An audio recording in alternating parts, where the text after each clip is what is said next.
Buenas tardes con todos los participantes. Reciben el saludo cordial a nombre de Capacitaciones en Salud. Agradecerles a todos por su presencia, por haberse dado cita en esta tarde de hoy, miércoles 16 de diciembre, para dar inicio a la primera sesión del curso nacional titulado Atención Integral en Salud Familiar y Comunitaria. Para ello, en esta oportunidad nos acompaña el licenciado Fernando Romo Paredes, a quien le damos la cordial bienvenida. Queremos recordarles a todos los participantes que cualquier duda, consulta o pregunta pueden hacerlo llegar mediante el chat al término de la ponencia. Buenas tardes, licenciado Fernando Romo Paredes. Es un placer tenerlo con nosotros. Quedamos atentos a su ponencia. Puede dar inicio a su presentación. Adelante. Muy buenas tardes, muchas gracias por la presentación.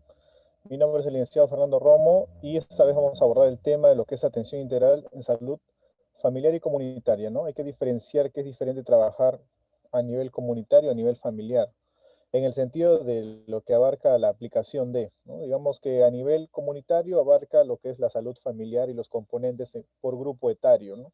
Va a ser diferente abordar un niño menor de 5 años, que es una prioridad o una meta, como nosotros lo llamamos, a de repente un adulto maduro de 50 años o un adulto mayor de 60 años, ¿no? Cada uno tiene una situacional, una diferencial en lo que son sus diagnósticos probables, preventivos, las actividades promocionales o las actividades de índole sanitario para intervenir antes de la enfermedad, durante la enfermedad y después de la enfermedad, ¿no? Entonces, como cada grupo etario obedece a un grupo de acciones diferenciadas, es justo saber o merecer qué cosa es lo que va a concadenarse con las atenciones propiamente dichas.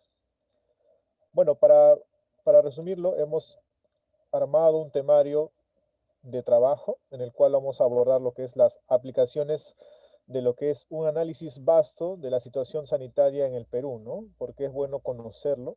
Dicho sea de paso, este análisis está sacado del documento llamado ASIS, ¿ya? El ASIS 2019, que es el documento más reciente. Es un documento de más o menos 120 hojas. Ustedes lo pueden encontrar en el internet, está colgado. Ya he tratado de extraer los puntos más relevantes que tienen que ver con lo que son problemas de saneamiento, algunas tasas de mortalidad, cuál es la prevalencia de ciertas enfermedades en menores de 5 años, cuál es el índice materno, ¿no? Que es un índice importante, ¿no? Materno-neonatal, muerte materna, muerte neonatal. Recordemos que lo que es tasa de mortalidad infantil es un indicador para nosotros, un indicador muy fuerte, ¿no? Y el periodo más crítico de nuestros, por decirlo así, recién nacidos son el primer mes y el segundo mes, ¿no? Los primeros meses son los periodos más críticos porque tienen un alto nivel de inmadurez fisiológicamente hablando, ¿no? Cuando hablamos de un recién nacido nos decimos, ¿no? Que es de 0 a 28 días, ¿no? Y ya cuando va de un mes o 30 días en adelante ya viene a ser un lactante menor, ¿no? Entonces hay que diferenciar ese tipo de población, ¿no? Que son las más endebles. Después vamos a ir con el punto número 2, una atención integral e integrada, dos cosas que parecen similares pero tienen un valor diferente. En el sentido que la atención es integral, no siempre se cumple, integrada trata de cumplirse, ¿no? Este contexto de lo que es salud comunitaria y familiar va abocado exclusivamente al primer nivel de atención o lo que llamamos atención primaria de salud. Ya, la atención primaria de salud es aquella medida de contención primaria que va a abarcar el 85% de nuestra población en cuestión de lo que es demanda-oferta. Si bien es cierto, todos tenemos la idea equivocada que en los hospitales se va a dar o se va a gerenciar la alta gama de cartera de servicios especializados, pero en los centros de salud, en los puestos de salud es donde se da el primer encuentro, el primer enfoque, digámoslo así, la primera relación, interrelación profesional-paciente. Entonces, en el primer nivel de atención es más sencillo que una persona acuda en relación a otros niveles más complejos. Entonces, esto da la salvedad de que deberíamos trabajar o tallar más a fondo este nivel, fortaleciendo las capacidades del personal y, lógicamente, mejorando los estándares de atención que son malísimos, ¿no? Si lo vamos a poner en cuestión de indicador o de percepción, usuario atención, muchos son insatisfechos o se van insatisfechos del nivel de atención primario porque no cumplen sus expectativas, no hablando como si fuera una persona que se atiende, ¿no? Tanto por lo que es el tiempo de espera o la atención propia que a veces no es diferenciada, no es integrada y mucho menos es una atención que sea holística, ¿no? En el sentido total, ¿no? Porque no solo se trata de ver, por ejemplo, ¿no? El control del niño sano, también hay que ver la parte odontológica, la salud bucal, ¿no? ¿Cuántas madres no reciben la consejería de que el niño a los 6 meses debería tener su primera fluorización, ¿no? Qué importante la salud bucal. Ahora, después de eso podemos pasar al plano obstétrico, ¿no? ¿Cuántas madres reciben realmente y asumen realmente que la profilaxis nutricional con sulfato ferroso y ácido fólico es desencadenante, determinante de que tengan a largo plazo un factor protector nutricional que ayude a que el producto, en este caso llamamos producto, a todo aquello que está dentro de la grávida o de la madre gestante y que posteriormente será llamado ya un neonato, un recién nacido, etcétera? ¿Qué tan importante es que tenga una suplementación con sulfato ferroso para evitar la anemia ferropénica, que es un problema de salud pública que el niño será uno de los protagonistas cuando ya tenga 6, 7, 8, 9, un año de vida de repente? Entonces, todo lo que la madre hace durante su gestación va a tener un accionar en la salud primaria del niño. Entonces, es justo y necesario que en primer nivel de atención, donde la madre se hace sus controles prenatales, se le dé también su suplementación, se le haga un seguimiento incisivo, ¿no? Y constante, porque la atención tiene que ser integral e integrada. No solo se trata de que la enfermera haga bien su trabajo, también la obstetriz, también el médico ginecólogo o el ginecobstetra. No solo se trata de que ellos tres hagan bien su trabajo, también desde la entrada al nosocomio, ¿no? Tiene que haber una atención de calidez, ¿no? Calidez acompañada de calidad, porque si no, no hay adherencia en los tratamientos, ¿no? Y si vamos a otro plano de atención primaria, podemos hablar también del paciente tuberculoso, ¿no? Qué tan importante es que haya empatía, que no haya el sentido de discriminación social, porque se ve que la tuberculosis es un estigma al igual que el COVID, ¿no? En la actualidad. Bueno, esas cosas vamos a tratar de desglosarlas en la atención primaria en salud, ¿no? Ya desde ahorita estamos teniendo en claro que la atención primaria es la que se da en el contexto, ¿no? Del primer nivel de atención, que es el nivel de contención más grande que tenemos para prestar ayuda sanitaria a mayor población, ¿no? El hospital puede abarcar todos los servicios que ustedes puedan desear, ¿no? Pero en los centros y puestos de salud se da el primer contacto, ahí viene la importancia, ¿no? La gran demanda siempre viene a buscar a la vuelta de la esquina, al costado de su casa, o de repente en algún lugar que esté aledaño, un puesto, un centro de salud. Es más fácil que usted se tope con un puesto, un centro de salud, en relación a un centro nosocomial de nivel 3.1, nivel 3.2, un instituto especializado, o de repente un hospital 2.2, un hospital 2.1, etcétera. Bueno, tercer punto, vamos con lo que es salud familiar y comunitaria propiamente dicho, diferenciando los conceptos. Y hablamos después, seguidamente en ese mismo punto, de algo muy interesante que es el programa nacional, ¿no? El programa nacional articulado, que es multifactorial, multidisciplinario, llamado PROFAN, ¿no? El Programa Nacional de Formación de Salud Familiar y Comunitaria, ¿no? Donde lo más importante que vamos a extraer o rescatar es el llenado de la ficha familiar y el reconocimiento de las diferentes partes de la misma, ¿no? Por ejemplo, acá tengo un modelo de ficha familiar, ¿no? Que acá se ve de repente en mi pantalla, que es un modelo antiguo. Después este modelo ha sido cambiado por este más simplificado, ¿no? Ya después vamos a ver las partes de la ficha familiar para darnos a entender cómo es que se llena, ¿no? Y dicho sea de paso, es una manera muy inteligente de abarcar a la familia, ¿no? Visitando casa por casa, un equipo multidisciplinario, evaluando los problemas de diferente índole, ¿no? Desde la parte psicológica hasta la parte preventiva en enfermería o la parte de tratamiento médico por parte del cuerpo médico propiamente dicho, ¿no? Si bien es cierto, por la pandemia se habían interrumpido las actividades extramurales, ojo, extramurales en el sentido de lo que es la ficha Profan, pero se han retomado de manera, por decirlo así, virtual, ¿no? Con consejerías activas por parte del personal que ha estado llevando sesiones educativas virtuales, charlas educativas virtuales vía tecnologías informáticas, comunicaciones o vía telefónica. Entonces, es una atención continua, ¿no? El personal que estuvo desde el año 2015 en adelante, se trata de hacer que sea el mismo personal que en el 2016 supervise la familia, 2017 lo mismo, y así sucesivamente para que haya una atención integrada, ¿no? Porque nadie conoce mejor la realidad de una familia que en comparación a alguien que la está viendo de por primera vez, ¿no? Alguien que la ha visto ya años, que los conoce, los ha tratado, sabe quiénes son los integrantes del núcleo familiar, qué tipo de canasta básica manejan, cuál es su ingreso mensual, qué tipo de condiciones socioculturales tienen, qué estigmas o paradigmas mantienen con sus niños, con sus adultos mayores, de repente qué problemas internos, psicológicos, afectivos o de crecimiento tienen algunos integrantes, etcétera. Por eso es que la atención se hace en un marco continuo, ¿no? El mismo personal que visitó hace un año tiene que ser el que visitará de acá un año, 2 años, 3 años después, en medida que sea posible, ¿no? Este trabajo es un trabajo de construcción donde hacemos prácticamente una atención profundizada, ¿no? De lo que es la ficha Profan, que ya lo vamos a ver en su momento. Después, en el punto número 4, la atención integral de la familia, que abarca el reconocimiento de los tipos de familia que hay en nuestro querido país, ¿no? Y las temáticas más comunes que se dan dentro del núcleo familiar, porque el núcleo social por excelencia es la familia, y es donde deberíamos de apuntar el trabajo, ¿no? El trabajo familiar te abarca los componentes internos y te abarca también la dirección de prioridades dentro de la familia. Y finalizamos con lo que es el abordaje de problemas a nivel comunitario, donde hemos hecho una miscelánea de los problemas más relevantes, ¿no? Pasando por las sedas, las iras, el manejo efectivo de la comunicación del personal hacia la familia, o alguna tipología de problemas más relevantes con lo que es la salud a nivel comunitario, ¿no? Ya lo veremos en su momento. Bueno, comenzamos. El análisis de la situación de salud en Perú, que es importante conocer nuestro contexto, ¿no? ¿Cómo nos encontramos? Antes de ello es bueno saber que la sociedad está influenciada por algo llamado los determinantes, ¿no? En lo que es la sociedad y la salud, ¿no? Correlacionando los dos tipos, vamos a tener en cuenta que los determinantes sociales de la salud van a influenciar mucho.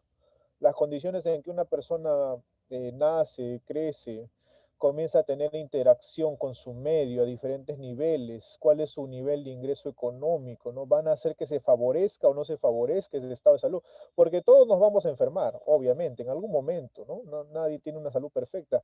La diferencia, ¿saben cuál es? La diferencia va a estar dada en qué condiciones usted se enferma. ¿Cuál es la condición que determina realmente el estado de salud de la población? ¿No? Hay diferentes formas de explicarlo, hay diferentes pensamientos que han evolucionado. Para ello vamos a citar algunos modelos de reflexión en cuanto a lo que son los determinantes del estado socioeconómico, sociocultural o social de la población, ¿no?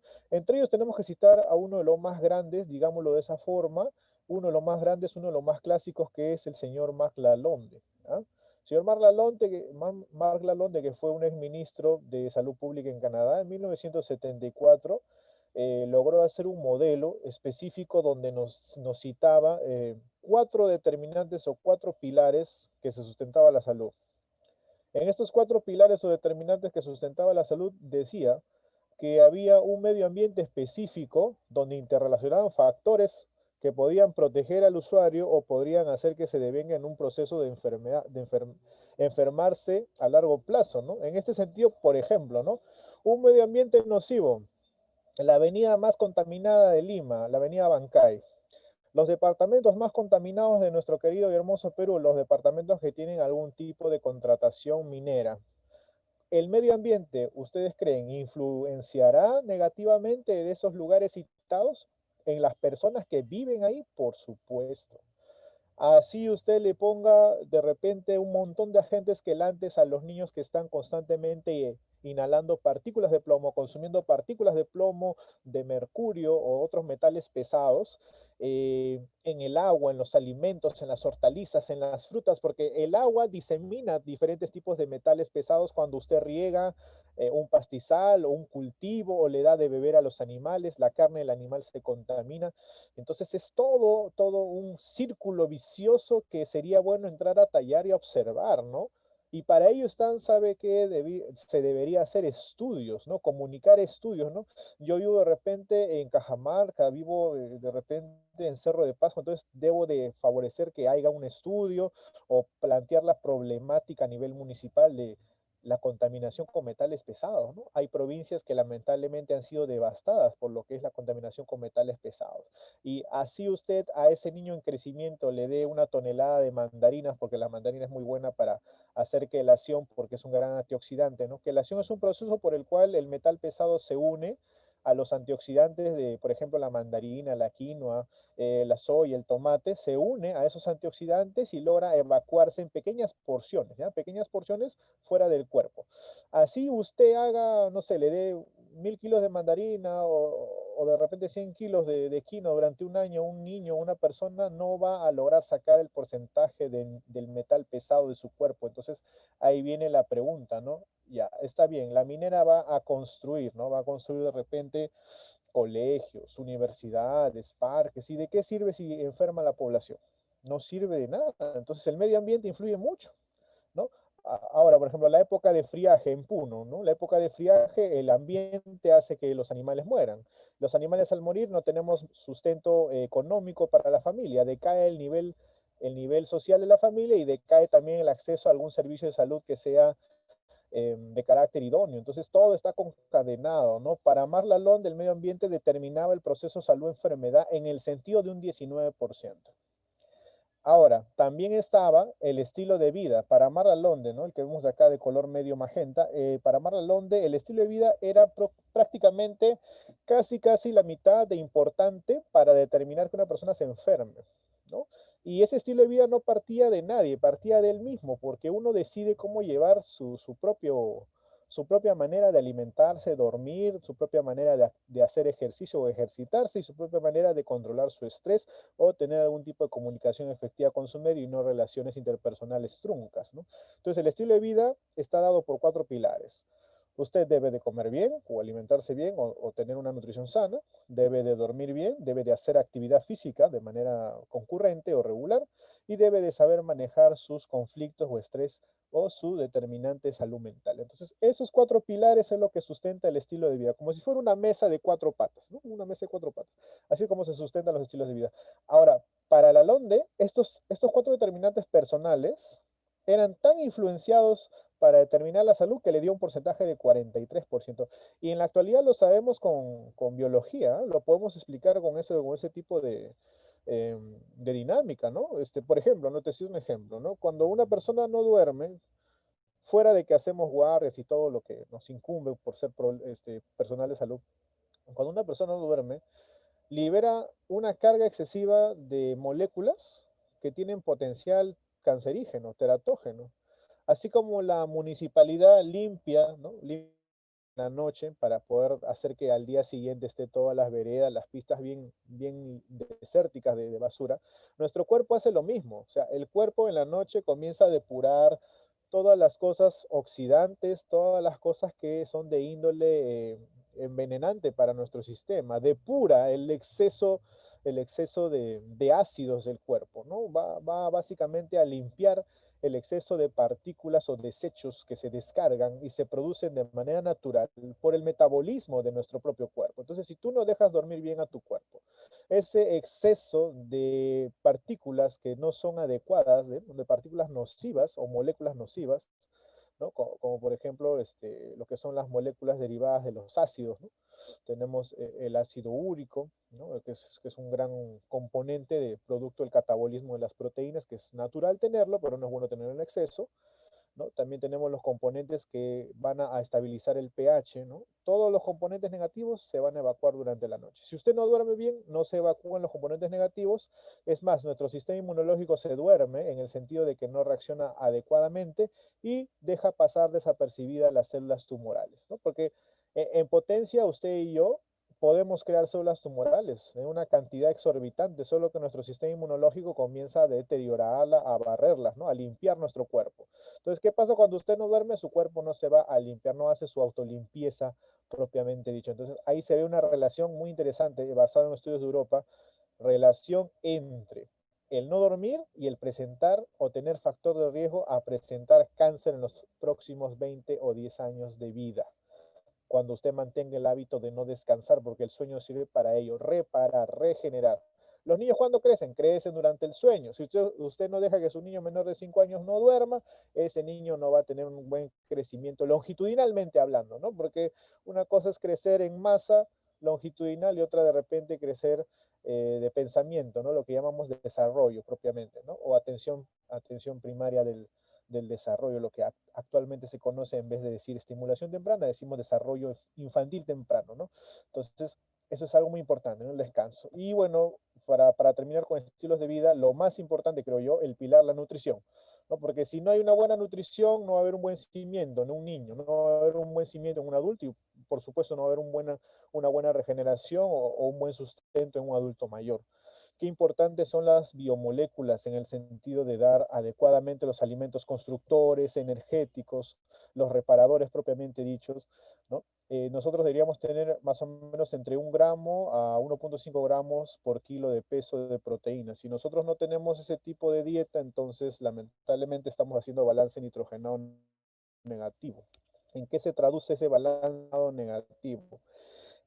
Todos los días gastamos proteínas, ¿no? Te cepillas los dientes, En la mucosa oral, la mucosa de la lengua, se van algunas proteínas. De repente se te cae el cabello, te crece muy rápido el cabello, te crecen muy rápido las uñas. Felicidades, tienes una excelente capacidad de regeneración. Por el contrario, se te cae el cabello, pero se te cae el cabello ya de una manera como si fueras un gato, ¿no? Que estás botando bolas de pelo. Ten cuidado, te hacen falta ciertas vitaminas derivadas del colágeno, que es una proteína estructural, de la queratina, que es otra proteína estructural, ¿no? Tienen las uñas quebradizas, te falta queratina. Entonces, las proteínas son moléculas muy multifuncionales, desde estructura, ¿no? Colágeno, cartílago es proteína, músculo también proteína, hasta lo que son moléculas defensivas, ¿no? Nuestras inmunoglobulinas, nuestros linfocitos, ¿de qué están hechos? Proteína. Entonces, si usted no consume proteína de una cantidad adecuada, nos quedamos prácticamente desabastecidos de esta molécula tan importante. Entonces, aquí viene lo importante de la dieta, ¿no? La dieta le da el sustento, ¿no? Como coloquialmente por ahí algunos pobladores dicen, la vitamina O vale oro. ¿Cuál es la vitamina O? La vitamina O, ya, ¿no? Popularmente dicha, ¿no? Porque no existe propiamente la vitamina O, ¿no? Es una manera de reconocer que la olla, la nutrición vale bastante para nosotros hablar del proceso adecuado de desenvolvimiento de la salud, ¿no? Bueno, y siguiendo con ello, nuestro querido Marc Lalonde hablaba de la biología humana, ¿no? Hablaba de la biología humana como un determinante de 27% en relación a los demás, porque usted viene con un sello de fábrica, ¿no? O un molde de fabricación. Si bien es cierto, importa mucho tu autocuidado, qué estilo de vida tengas, ¿no? No ser tabaquista, no ser alcohólico, etcétera.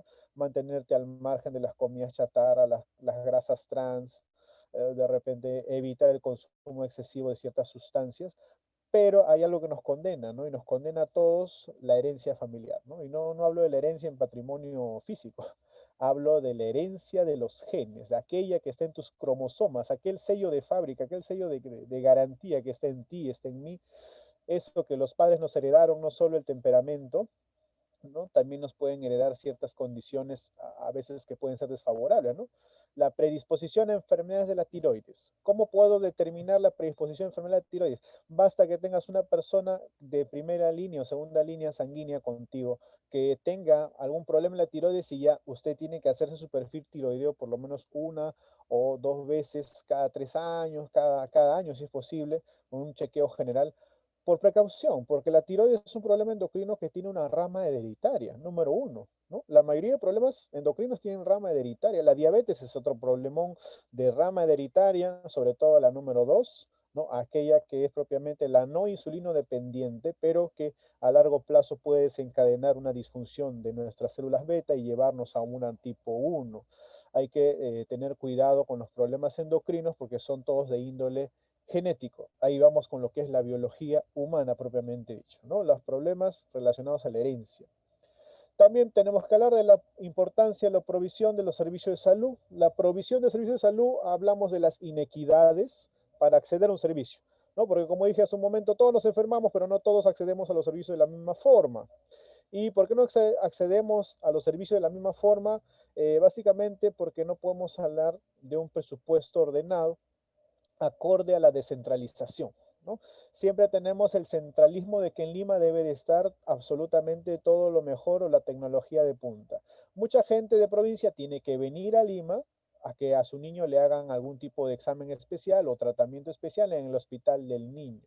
O personas tienen que ir de repente al hospital, al Instituto Nacional de Enfermedades Neoplásicas, ¿no? O de repente al Instituto Nacional del Corazón, ¿no? Tienen que viajar de tan lejos para atenderse en esos institutos especializados. ¿Por qué? Porque la provisión de servicios de salud aquí en Lima es centralizada, ¿no? Lo mejor está en Lima. Lamentablemente, el proceso de descentralización es muy lento, ¿no?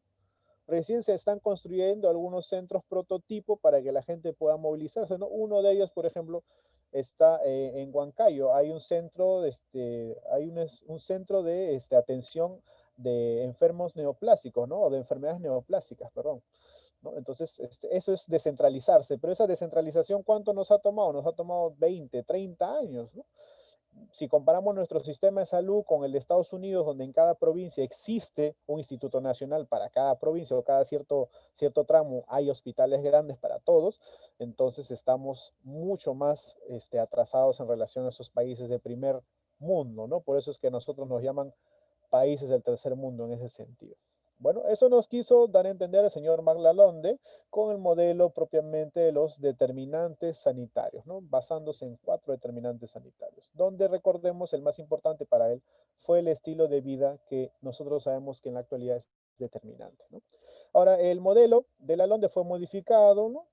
Bajo un criterio de un médico higienecista, el señor Laframboise, ¿no? Laframboise con Lalonde fabricaron un modelo donde especificaban qué es lo que abarcaba el medio ambiente, por qué justificamos que el medio ambiente sea un determinante, por qué el estilo de vida es un determinante, por qué el medio ambiente es un determinante, etcétera, ¿no? Básicamente hablaba de lo que yo te he dicho, ¿no? Ha desglosado cada determinante para entender mejor el proceso de salud-enfermedad. Muy bien. Ahora, también está el modelo epidemiológico de Denver en 1976, luego de 2 años de la LONDE. ¿Qué decía Denver? Nos decía que las políticas sanitarias son el pilar estructural, la médula espinal, por decirlo de esa forma. ¿Por qué? Porque las políticas sanitarias pueden mejorar, en cierta manera, intervenir en la biología humana, en el sentido de poder hacer que accedan personas que tengan factores de riesgo, en el sistema de atención, porque va a mejorar los sistemas de prevención, curación y restauración dentro del sistema. Y asimismo, las políticas sanitarias pueden influenciar también en el estilo de vida de las personas. ¿Por qué? Porque van a modificar a favor del consumidor los patrones de consumo. Una de esas políticas sanitarias a favor del consumidor en protección de su salud, en este caso yo diría el estilo de vida en cuanto al patrón de consumo, es por ejemplo la cajita de cigarrillos que tiene una imagen de una persona que está sufriendo un infarto cerebral, ¿no? Donde ahí te advierte que si usted fuma tanto porcentaje va a terminar con algún tipo de disfunción neurovascular o pulmonar a largo plazo, que es lo más lógico, ¿no? Entonces, ese es un tipo de política que ha logrado implementarse o traducirse en una acción, ¿no? Una ley que promueva el uso racional de algunas, yo diría, drogas recreativas, ¿no? Porque el cigarro y el alcohol son drogas, porque te someten a una dependencia, solo que son recreativas y socialmente aceptables por el contexto que vivimos lamentablemente en una sociedad retrógrada que prima el consumo excesivo de este tipo de sustancias que no deberían ser admisibles, ¿no? Y también decía que las políticas de salud, las normas de salud, las políticas, influenciaban en el medio ambiente porque hacían que el hombre reflexione en la parte física, psicológica y social, ¿no? Con diferentes tipos de publicidades que ayuden a restaurar el medio en ese sentido. Ahora, el modelo que más se ha adecuado a la realidad actual, ¿no? 2020, ¿no? Un año que ya se nos está yendo, es el modelo sociológico de la salud de Dahlgren y Whitehead, ¿ya? El modelo de Dahlgren y Whitehead nos dice los determinantes sociales de la salud. Cómo es que estas personas nacen, crecen, se enferman y logran tener algún tipo de acceso. ¿En base a qué? En base al contexto. ¿Por qué? No es lo mismo enfermarse aquí que en Finlandia. No es lo mismo enfermarse aquí que en Estados Unidos, ¿no? Nosotros sabemos que, por ejemplo, ¿no? En Estados Unidos tienen un sistema de salud mucho más abierto al público. Hay un seguro integral que cubre absolutamente todo para aquellas personas que tienen absolutamente nada, ¿no? En Finlandia es uno de los sistemas más alabados, ¿no? A nivel internacional, en Europa, porque en Finlandia son mucho más elocuentes. Ellos trabajan con gobiernos municipales. El presupuesto en un 40% salen de sus municipios. ¿Te imaginas esa retroalimentación? ¿No? Acá el presupuesto sale directamente de nuestro querido Ministerio de Salud con aprobación del Poder Ejecutivo, lógicamente, ¿no? Pero a veces el presupuesto en el camino se va perdiendo porque tiene que ser direccionado a las diferentes redes y microredes. En cambio, en Finlandia el presupuesto nace de su propio origen.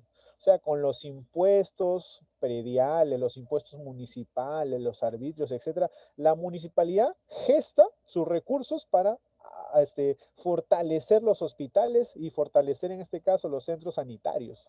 Entonces es una maravilla. Finlandia es un modelo a seguir si lo comparamos con nuestro querido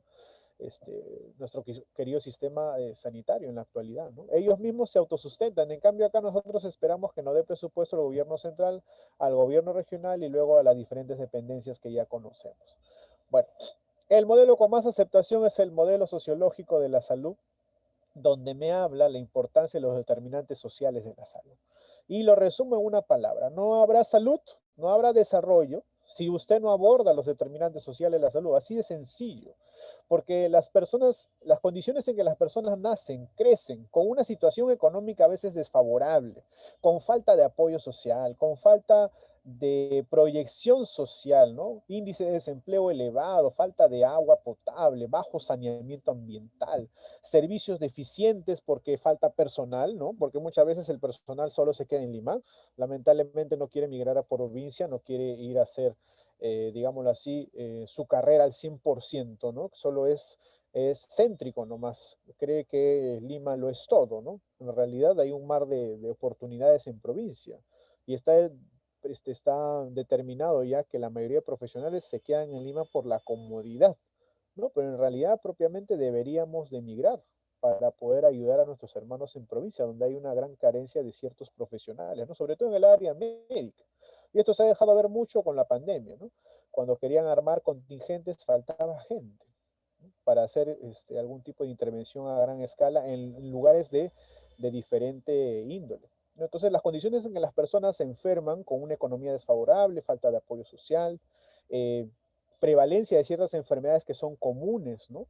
Falta de educación, un ambiente laboral inadecuado, por ejemplo, los que trabajan en la mina, condiciones laborales en general, ¿no? Que sean inadecuadas, índice de desempleo, falta de agua, saneamiento ambiental, una vivienda que no sea adecuada para la supervivencia, ¿no? Entre otras cosas más, toda esa red social, esa red socioeconómica, cultural, ambiental, influye obviamente en la comunidad y en las familias que viven dentro de esa comunidad.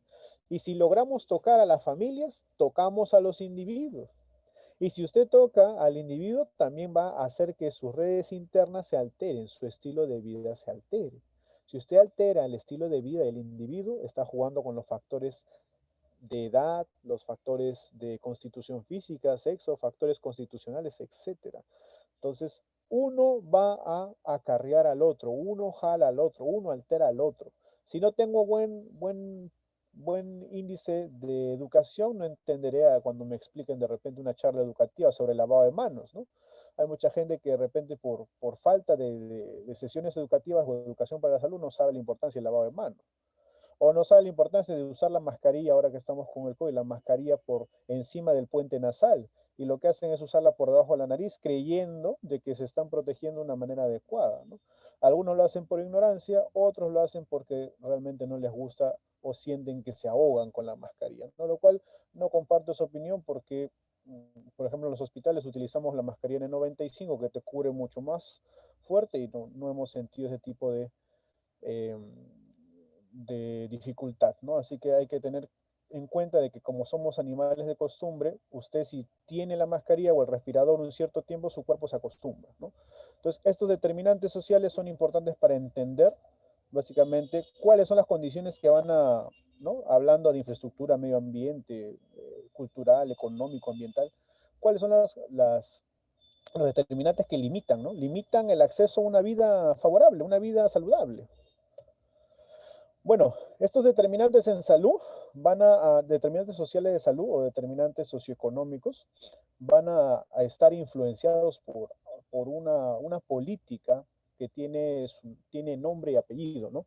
Esta política internacional que está dada por más de 189 países que son miembros de las convenciones que la ONU ha organizado en favor del mundo, la paz y objetivos en general, tuvieron la genial idea del año 2015 al año 2030 buscar algunos objetivos en común, algo de que a todos los países los una en esfuerzos direccionados a ciertas políticas y cambios, con un compromiso de alcanzar estas metas que son altamente ambiciosas, ¿no? ¿Por qué? Porque el marco es miren, y estos son los cinco objetivos que nos deben de importar como personal de salud. Fin de la pobreza al año 2030, hambre cero al año 2030, salud y bienestar en el año 2030, educación de calidad al año 2030 y agua limpia y saneamiento básico para todos al año 2030. ¿Será posible que estos 169 países puedan alcanzar estas políticas a través de estos objetivos, llamados los Objetivos del Desarrollo Sostenible, ¿no? Que antes, en el año 2000 a 2015, se llamaron Objetivos del Milenio, actualmente se llaman Objetivos del Desarrollo Sostenible. ¿Será posible? Bueno, el compromiso está hecho, la política está hecha, ¿no? Inclusive han impactado en lo que son el acuerdo nacional, el plan bicentenario y todas las políticas de índole nacional en nuestro país. Ahora, ¿tendrán un impacto favorable? ¿Se logra hacer la meta? Bueno, la política existe. Veamos cómo estamos en la realidad relativa, ¿no? Basándonos en el análisis de situación en salud 2019. Analicemos estos indicadores.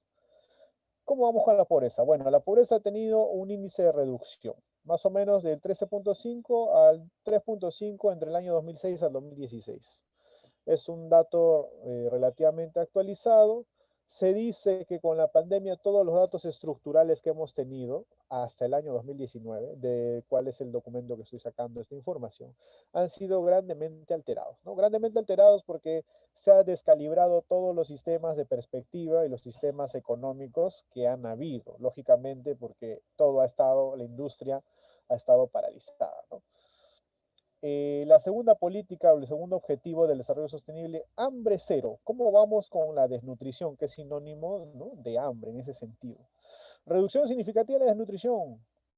Sí, hubo una reducción significativa, más o menos la mitad. Bajamos en los menores de 5 años, que es la población más endeble. De 28.2% bajamos a un 13.1% entre los años 2008 a 2016. ¿Hubo una reducción? Claro que sí. Pero, por favor, hay que diferenciar la desnutrición de la malnutrición, ¿no? Si bien es cierto, no encontramos kwashiorkor o marasmo de una manera tan fácil como antes, ¿no? Kwashiorkor y marasmo son dos síndromes característicos por desnutrición crónica avanzada, en algunos casos aguda o reagudizada, ¿no? Con falta de masa magra, digámoslo así, catabolismo proteico avanzado, edema de miembros inferiores y daños irreparables a nivel metabólico y celular en los tejidos de ese infante. Ya no se ven esos casos de kwashiorkor y marasmo de una manera tan abrupta como si lo era hace 15, 20, 30 años, pero en la actualidad debemos tener en cuenta el concepto de la malnutrición, ¿no? Porque si bien es cierto, los niños en la cuarentena no han podido salir, no han podido jugar, esto ha creado una dependencia a ciertos medios electrónicos y conductas, ¿ya? Conductas de sedentarismo, ¿ya? ¿Y sedentarismo por qué? Porque no podían salir. Entonces el niño que hacía por estrés comía. Es lo mismo que con los adultos, ¿no? Muchos adultos, ¿qué es lo que hicieron? Tenían que salir a hacer actividades, pero no podían, estaban limitados por las políticas que han habido, entonces lo que hacían era comer. Entonces, ha habido un aumento de sobrepeso y obesidad en nuestros infantes, que son la población más débil, y en nuestros adultos. Entonces, hay que tener cuidado con ello, ¿no? No solo hablar de la desnutrición, también de la malnutrición, ¿no? Porque todos nos malnutrimos en cierta forma. Cuando abusas del azúcar, abusas de la sal, tienes un salero en la mesa, estás ahí malnutriéndote, ¿no? Al hipertenso, ¿qué le decimos? Aparte que tome su captopril sublingual 25 a 50 miligramos cada 24 horas, o de repente su hidroclortiazida, 50 o 100 miligramos cada 24 horas, o su furosemida, o de repente su enalapril, su captopril, su valsartán, losartán, etc. Aparte de su farmacología, ¿qué le decimos al hipertenso? Le decimos, señor, el salero bótelo.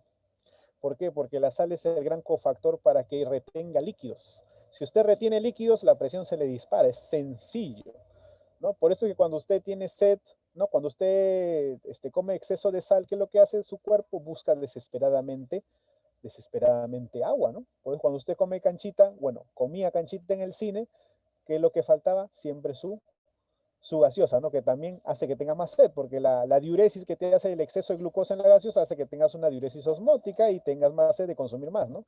Y eso le conviene a las empresas, ¿no? Que tú consumas y consumas y consumas, ¿no? Es igual que con el chifa, en el chifa no te dan agua. ¿Por qué? Porque el chaufa es salado y el salado atrapa el agua para que tú quieras tener más o quieras tomar más agua. Entonces todo es una hilera que es bueno diferenciar, pero bueno. Siguiente eslabón, el eslabón número 3, salud y bienestar. ¿Cómo vamos con nuestra mortalidad materna? Que es un indicador muy contundente para determinar la evaluación de un sistema sanitario competente. La mortalidad materna está en un promedio de descenso, ¿no? Si bien es cierto, antes había un 251 a 68 muertes por cada 100.000 nacidos vivos, ¿ya? estamos en proceso de reducción, pero nuestro valor sigue superando a otras regiones a nivel Latinoamérica. Y esto es un problema porque existe mucho el parto informal, ¿ya? Por más que de repente me digan que hay parteras muy capacitadas en ciertas regiones de nuestro país, y eso es muy cierto, hay parteras muy capacitadas, ¿no? Que popularmente le llaman comadronas, todavía no existen las condiciones higiénicas al 100% de por qué deberían de atender partos así a libre demanda, ¿no? Siempre tiene que hacer un trabajo en equipo, ¿no? Cuando es muy complicada la situación es bueno derivarlo a un hospital, pero hay ciertos pueblos que de repente por su propia cultura no les gusta ir a un nosocomio, entonces lo que hacen es optar por la vía comunitaria de alguien que esté capacitado para atender un parto, entre comillas capacitado, ¿no? Es como cuando en provincia llamas al huesero en vez de ir a consultar al traumatólogo, es algo similar, ¿ya? ¿Qué más? ¿Qué más tenemos para decir? La reducción de la mortalidad infantil en el menor de 5 años. Y ha habido una reducción considerable, ¿no? De 78 a 15 niños por cada 1000 nacidos vivos. Esto tomando las encuestas desde el 1991 al 2014, ¿no? Digamos que es una retrospectiva prospectiva de gran envergadura, ¿no? Porque abarca más o menos más de 15 años. Entonces, en ese sentido, es bueno diferenciar que ha habido una reducción gradual, ¿no? Básicamente porque ahora hay una atención específica del recién nacido y más cuidados con la bioseguridad, ¿no? Antes, uno de los factores que más determinaba la incapacidad del recién nacido era la polio. Otro era la hepatitis viral, otro era el tétanos neonatal. Qué terrible, ¿no? Qué terrible es el tétanos neonatal, ¿no? Se puede evitar teniendo un adecuado procedimiento de esterilización del equipo quirúrgico que va a entrar a hacer el acto, que va a intervenir propiamente a la gestante, ¿no? Porque basta que haga una contaminación por espora de Clostridium tetani y ya tenemos algún tipo de parálisis muscular que puede terminar en parálisis miocárdica o parálisis del diafragma y paro cardiorrespiratorio y obviamente fulmina a un recién nacido y puede también matar a la madre en la etapa de puerperio, ¿no? Qué terrible es el tétanos neonatal. Gracias a las intervenciones de inmunizaciones es que hemos logrado detenerlo, ¿no? Las inmunizaciones activas en la gestante, ¿no? Que cumpla su DT gestante o su DTPA. Ya hablaremos más adelante de lo que es un poco de las inmunizaciones en nuestros grupos etarios que son importantes dominar. Y bueno, finalmente vamos con lo que es los métodos modernos de planificación familiar. Y acá te doy un dato ultimito. Según las encuestas del INEI, ¿no? Instituto Nacional de Estadística e Información, ha aumentado o se proyecta un aumento exponencial de embarazos debido a la larga cuarentena que hemos experimentado. ¿Será cierto? Es un pronóstico basado en encuestas que han hecho vía telefónica, ¿no? Preguntando a personas si es que posiblemente estén teniendo la seguridad de que van a estar en gestación o están en el proceso de gestar, ¿no? Y ha habido una gran cantidad que ha dicho que posiblemente o han afirmado que sí están gestando, ¿no? Lógicamente, en la cuarentena el encierro ha hecho su estrago, ¿no? Por eso acá viene un indicador muy importante en lo que es salud y bienestar. La importancia de tener planificación familiar en las mujeres sexualmente activas que abarcan, según la normativa de MINSA, desde 15 hasta los 49 años, ¿no? Y esto tiene que ver mucho porque la tasa de natalidad cuando es abrupta en un país, genera también que haya una inequidad en el acceso de servicio de salud a cada integrante infantil de la familia, porque se cumple de que los padres van a darle más atención al niño más pequeño y desatender al niño que estuvo antes. Es por eso que siempre se aboga por no tener niños seguiditos, ¿no? Porque ahí vamos a tener la dificultad de atender de manera desigual a uno en relación al otro, ¿no? En ese sentido. Y también hablamos de lo que es cobertura de inmunizaciones en el niño menor de 2 añitos, ¿no? De 12 a 24 meses, a 23 meses. En este sentido, la cobertura de inmunizaciones y el alcance de los métodos modernos de planificación familiar, ¿no? Han tenido niveles menores en comparación al resto de regiones del mundo. Eso quiere decir que estamos flojitos en inmunización y lo que es cobertura por planificación familiar. ¿Por qué estamos flojitos en esos indicadores? No porque el personal no haga su trabajo, no, sino porque existen muchos paradigmas y mucha desinformación en nuestro medio. Nos dejamos llevar por el consejo del amigo o la amiga que de repente dice, oye, no te cuides con preservativo, o de repente no tomes la píldora, no tomes anticonceptivos orales, o no te pongas la inyección de 3 meses porque te va a engordar, o no te pongas el parche subcutáneo porque de repente te hace doler mucho el músculo del brazo, ¿no? O de repente dice la señora, tu vecina o alguien que conoces en la comunidad, te dice, no, a mi niño lo vacunaron y le hizo muy mal, se fue al hospital, así que las vacunas son muy malas, no lo vacunes. Entonces, todos esos estigmas, todos esos pensamientos hacen de que lamentablemente se cree un clima de ignorancia, un clima de desinformación. Es lo mismo que con el COVID, cuando hablaban del dióxido de cloro, ¿no? Que era supuestamente el Salvador, que supuestamente hacía milagros, ¿no? De curar a las personas. Luego se llegó a dar a conocer que el que daba a conocer propiamente y propagandeaba el dióxido de cloro era solo creo que era un padre, ¿no? Un padre, no era un científico propiamente dicho. Era básicamente una persona que no tenía estudios de ciencia, ¿no? Entonces ahí caemos en la desinformación, ¿ya? Bueno, y finalmente la proporción de población con acceso a agua aumentó, ¿no? De manera exponencial de 86% a 93% entre el año 2013 a 2017. Y la población con acceso a saneamiento también aumentó, ¿no? Cuando hablo de saneamiento básico, me refiero a lo que es agua, desagüe y alcantarillado, ¿ya? Aumentó de 64 a 74% entre el año 2011 al 2017, ubicando a nuestro país al mismo nivel que otras regiones en cuanto al primer indicador de acceso a agua, pero en cierta desventaja en cuanto a lo que es saneamiento ambiental básico.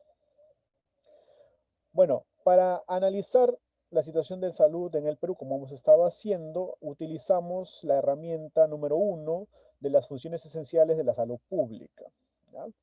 La primera función esencial de la salud pública es un instrumento fundamental para evaluar el impacto de las políticas públicas, mejorar el diseño y la implementación de otras políticas y estrategias, así como programas que los gobiernos y la sociedad puedan implementar en conjunto para alcanzar la equidad tan anhelada en salud y el desarrollo humano sostenible, ¿no? Porque no se trata de beneficiar un grupo o sector social, sino de hacer que la política englobe a cada actor social y a cada persona que esté dentro de la comunidad.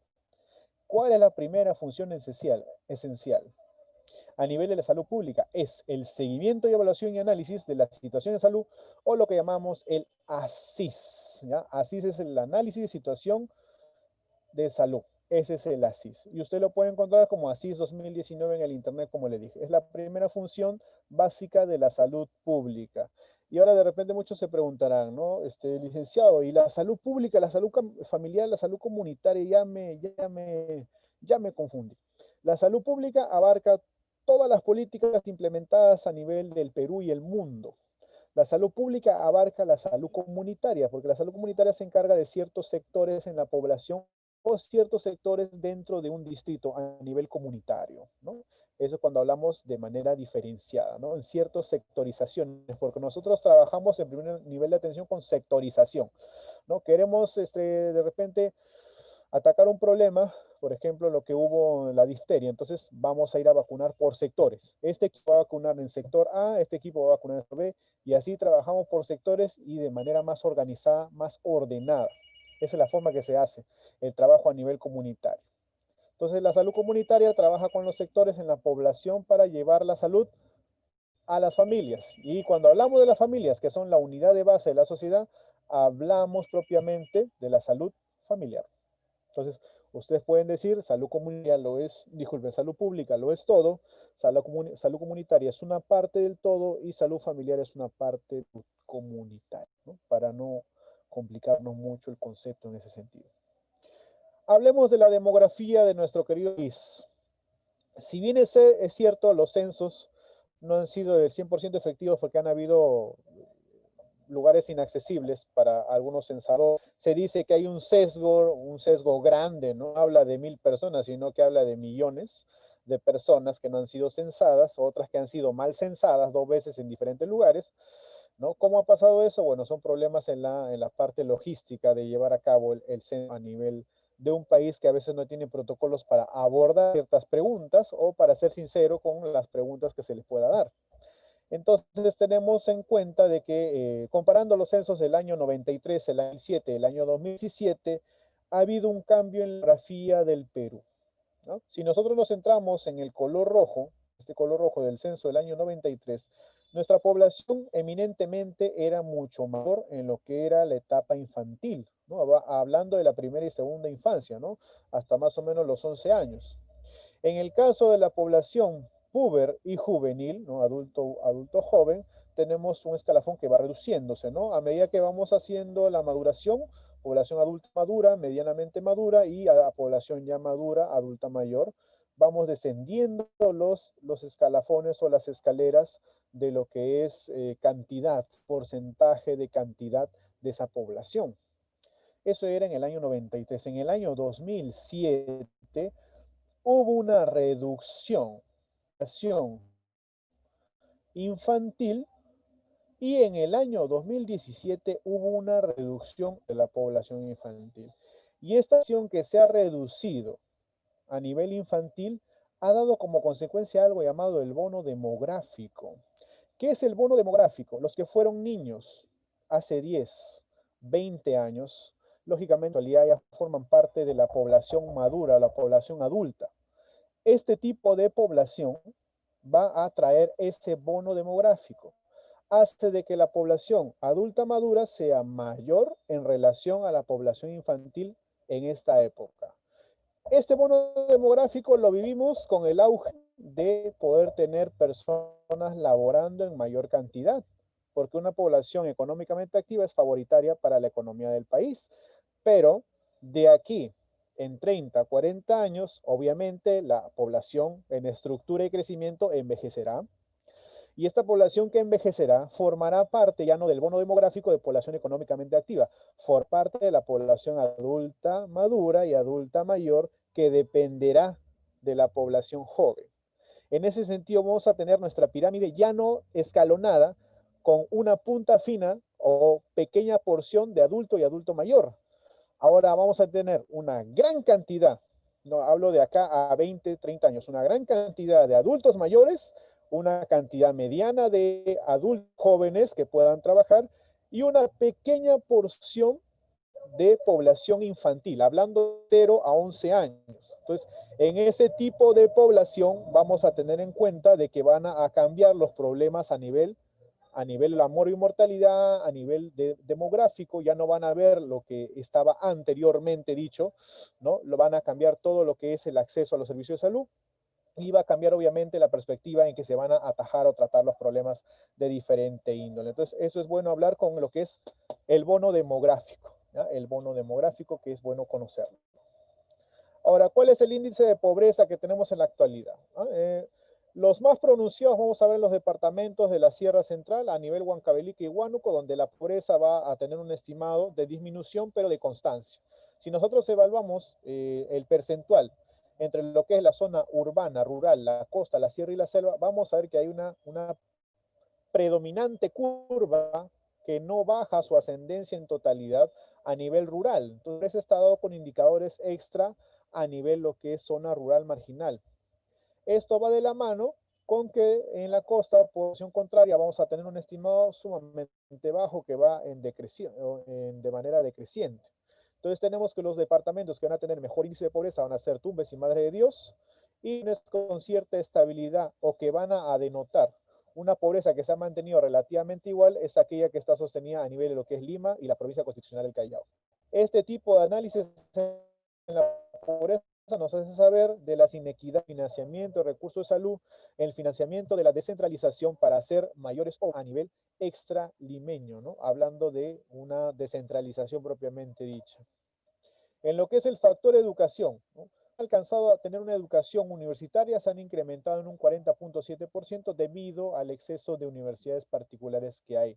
Sobre todo se ha dado este incremento a nivel de lo que es la zona urbana. ¿Ya? Un 17.9% en el un mínimo margen de diferencia si nosotros lo relacionamos con la zona de Lima. De otro lado, ha habido incrementos importantes en el nivel de educación logrado en la población femenina, ¿no? Dejando de lado el paradigma de que solo el hombre debe ser educado, ¿no? En este sentido, también las damas deben tener una acceso igualitario, ¿no? Es por eso de los lineamientos de salud es tener equidad en el acceso a la educación, ¿no? Equidad en lo que es equidad de género, en ese sentido.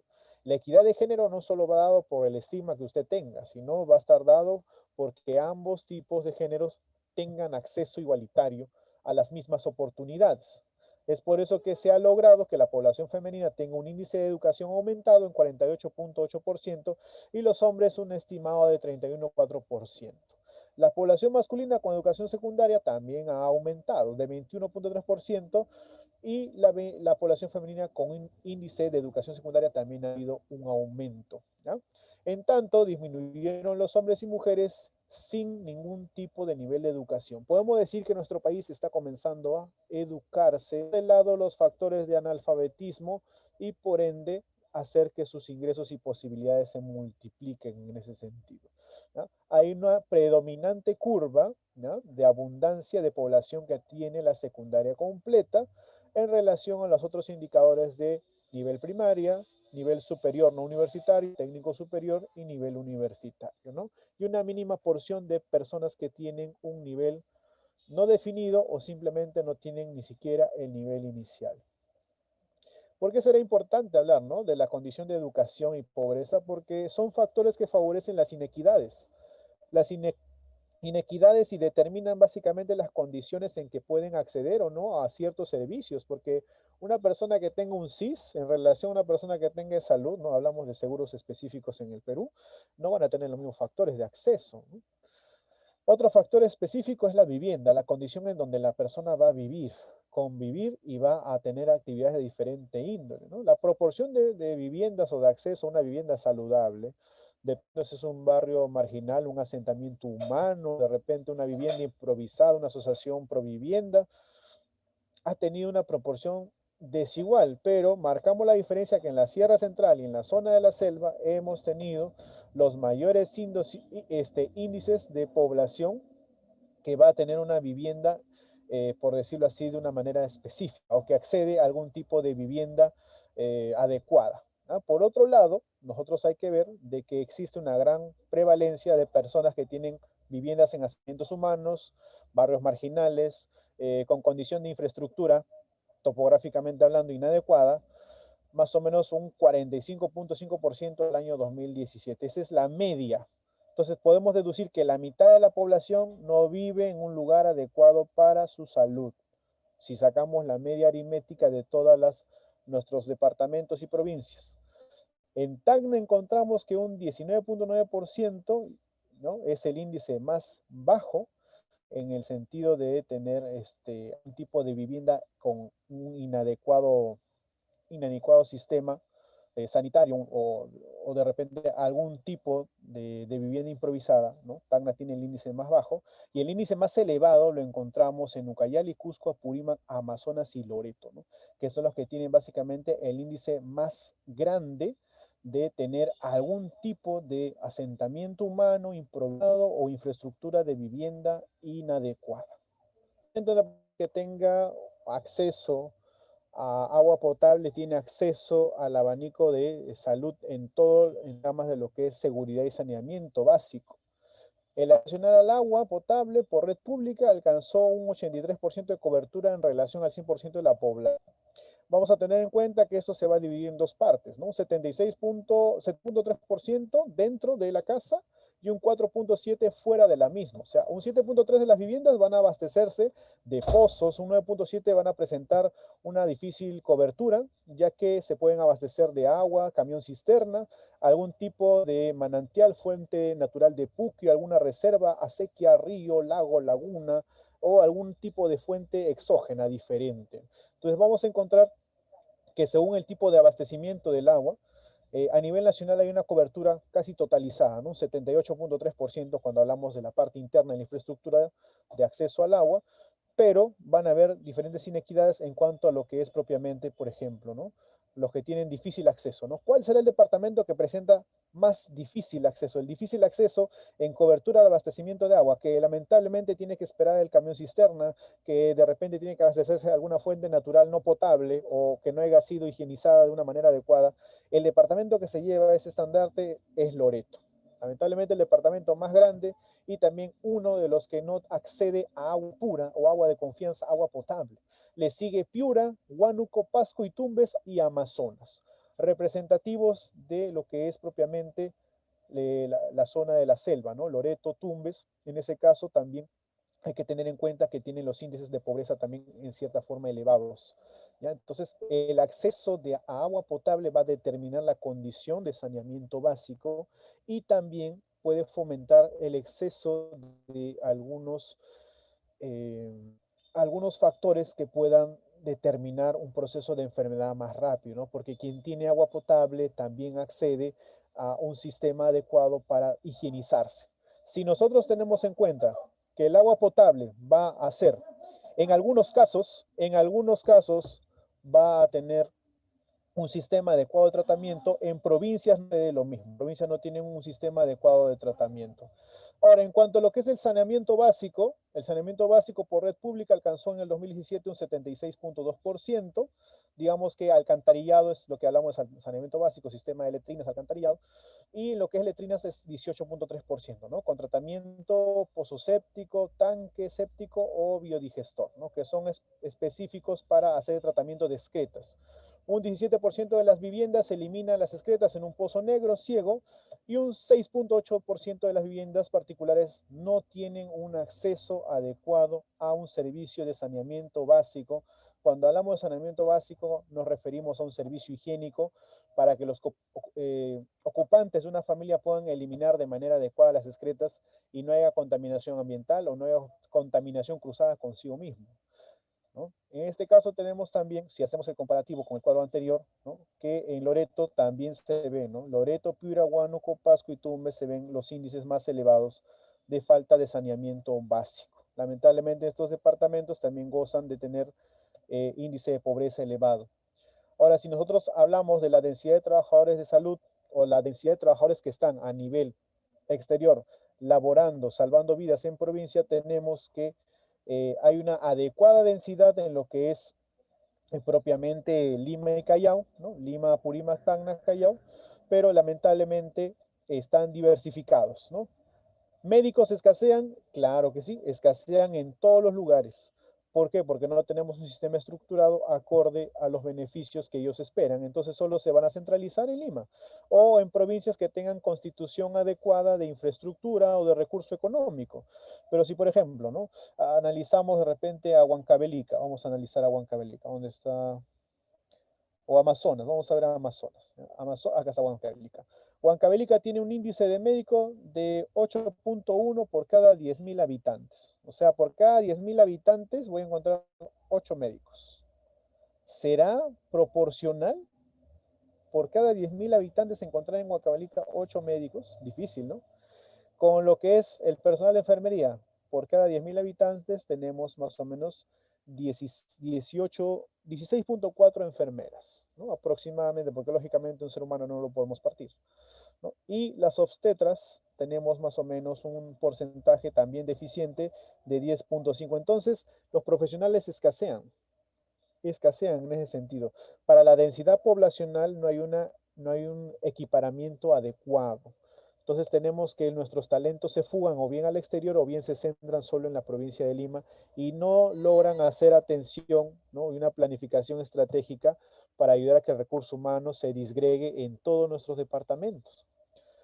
Muy bien, si hablamos de la proporción de mujeres que actualmente están unidas o tienen familia y usan métodos anticonceptivos o siguen algún programa de planificación familiar, tenemos en cuenta que según el área de residencia va a tener una variante muy, muy drástica, ¿no? Si nosotros nos vamos a dar en cuenta que hay dos áreas específicas, urbana y rural, hacemos la comparativa, ya ha habido un ligero aumento, ¿ya? Un ligero aumento en aquellas que han mantenido algún método moderno de planificación familiar, ¿no? Si hacemos el comparativo en el área urbana desde el año 2012 al año 2017. Un aumento de más o menos 2 puntos porcentuales, ¿no? Donde no se ve un cambio drástico, porque más o menos la otra mitad es obviamente aquella que no usa un método de planificación familiar. A nivel rural, A nivel rural sigue también un aumento de 3 puntos percentuales y no ha habido un aumento drástico en estos últimos 5 años, si hacemos el comparativo al año 2012. ¿Qué podemos inferir? Que faltan políticas de planificación familiar, falta hacer el uso de educación para la salud en pueblos y lugares alejados donde no llega de repente un obstetriz o una enfermera que pueda dar consejería adecuada con respecto al uso adecuado de métodos de planificación específicos. Ahora, según la educación del nivel específico alcanzado por la mujer, vamos a tener en cuenta que, lógicamente, aquellas que tienen nivel secundario completo y nivel superior van a tener un índice mayoritario de cuidado de su planificación en familia, ¿no? Su planificación familiar. Pero las que, por ejemplo, no tienen nivel de educación propiamente ni siquiera a nivel inicial, van a tener un déficit, obviamente, en el conocimiento y van a decaer en lo que es el indicador de mujer que tiene adecuadamente cubierto su método de planificación familiar, ¿no? Entonces podemos ver la correlación, menos educación, también se encuentra también menos personas que usan métodos para tener planificación de su familia, ¿no? En ese sentido. Proporción de menores de 36 meses con vacunas básicas completas para su edad según la característica seleccionada, ¿no? En el caso de lo que es cobertura de vacunación, estamos relativamente altos, pero no tanto como para decir que somos los pioneros o los primeros. Hemos mantenido y sostenido cambios, pero no hemos logrado un alce realmente, ¿no? Y con este tipo de coyuntura, los indicadores de inmunizaciones se han descalibrado totalmente, ¿no? Porque se dice que en la actualidad se busca cerrar la brecha, ¿no? La brecha que ha dejado la pandemia y la cuarentena, porque hay muchos niños que han estado desatendidos de sus vacunas. Y hay vacunas que son totalizadas, ¿no? Una vacuna totalizada que es importante que los niños alcancen y tengan propiamente acceso a la pentavalente. La pentavalente aplicado a los 2, 4 y 6 meses de vida. Si el niño no tiene sus 3 refuerzos de pentavalente al cumplir el año, tiene grandes posibilidades de contraer alguna enfermedad inmunoprevenible. Y cuando nosotros hablamos de enfermedades inmunoprevenibles, nos referimos a la popular difteria, a la pertusis, a la polio, que es tan terrible, degenerante, a lo que es propiamente la influenza y la hepatitis B. ¿Ya? Esas son las 5 enfermedades que protege propiamente la inmunización de la pentavalente, que es tan importante, ¿no? Indicador sanitario al segundo, cuarto y sexto mes de vida. Ahora, han habido brotes de difteria focalizados en Lima hace 1 o 2 meses en el Hospital 2 de Mayo. Logramos contenerlo específicamente, sí, pero queda la salvedad que con las campañas que hemos tenido multitudinarias y que todavía se siguen sosteniendo los fines de semana sobre todo, ¿lograremos alcanzar a cerrar la brecha que ha dejado la pandemia? ¿Podremos realmente consolidar los niños que estén completamente coberturados y protegidos? Es un reto. Realmente es un reto porque falta poco para que acabe diciembre y estamos, no llegamos a un poco más de la mitad. Entonces todavía queda una brecha muy grande que subsanar, porque lamentablemente la pandemia ha dejado ese tipo de sesgo, ¿no? En ese sentido.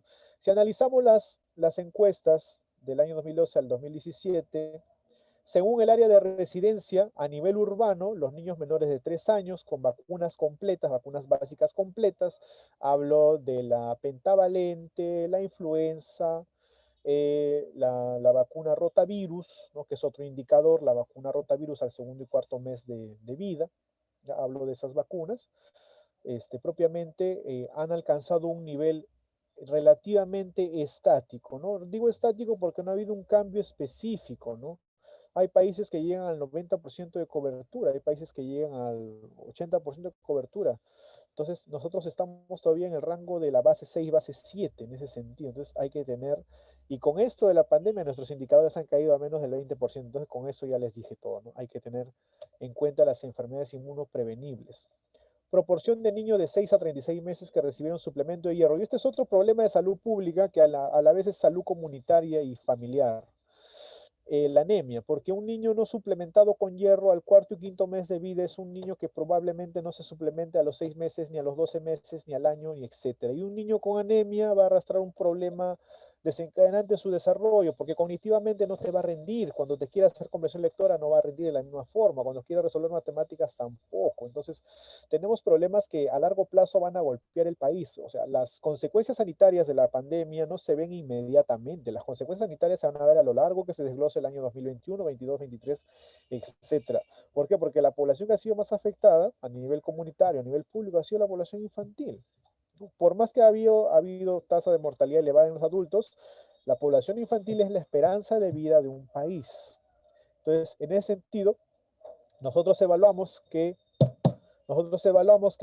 la tasa de anemia en el área urbana va a estar con un rango de suplementación adecuado creciente, ¿no? Si evaluamos de acá a 5 años atrás, hemos crecido más o menos entre un 12% adecuadamente en cuanto a la cobertura de niños suplementados. Si hablamos en el área rural, también hemos tenido un avance de 8 puntos percentuales, de 24.6 a 32.9%. Es un avance aceptable, ¿no? Pero todavía nos queda coberturar ese otro 70%, ¿no? ¿Dónde estará ese otro 70%? Está en casa pensando de que la alimentación debe ser totalizada sin necesidad de suplementación de hierro, ¿no? Y nosotros tenemos el mensaje específico para las mamás. Todo niño que llega a los 6 meses está perdiendo el hierro que se le dio vía placentaria. La madre le dio su hierro vía placentaria, pero después de los 6 meses esa reserva de hierro se agotó. ¿Qué necesita? Suplementarse. Pero licenciado, mi hijo nació, disculpe, mi hijo estuvo a los 6 meses con su hemoglobina capilar 11 miligramos por decilitro. Ya, genial. ¿No necesita hierro entonces? Sí necesita hierro, pero esta vez preventivo. Es igual que la gestante toma hierro preventivo y su ácido fólico preventivo.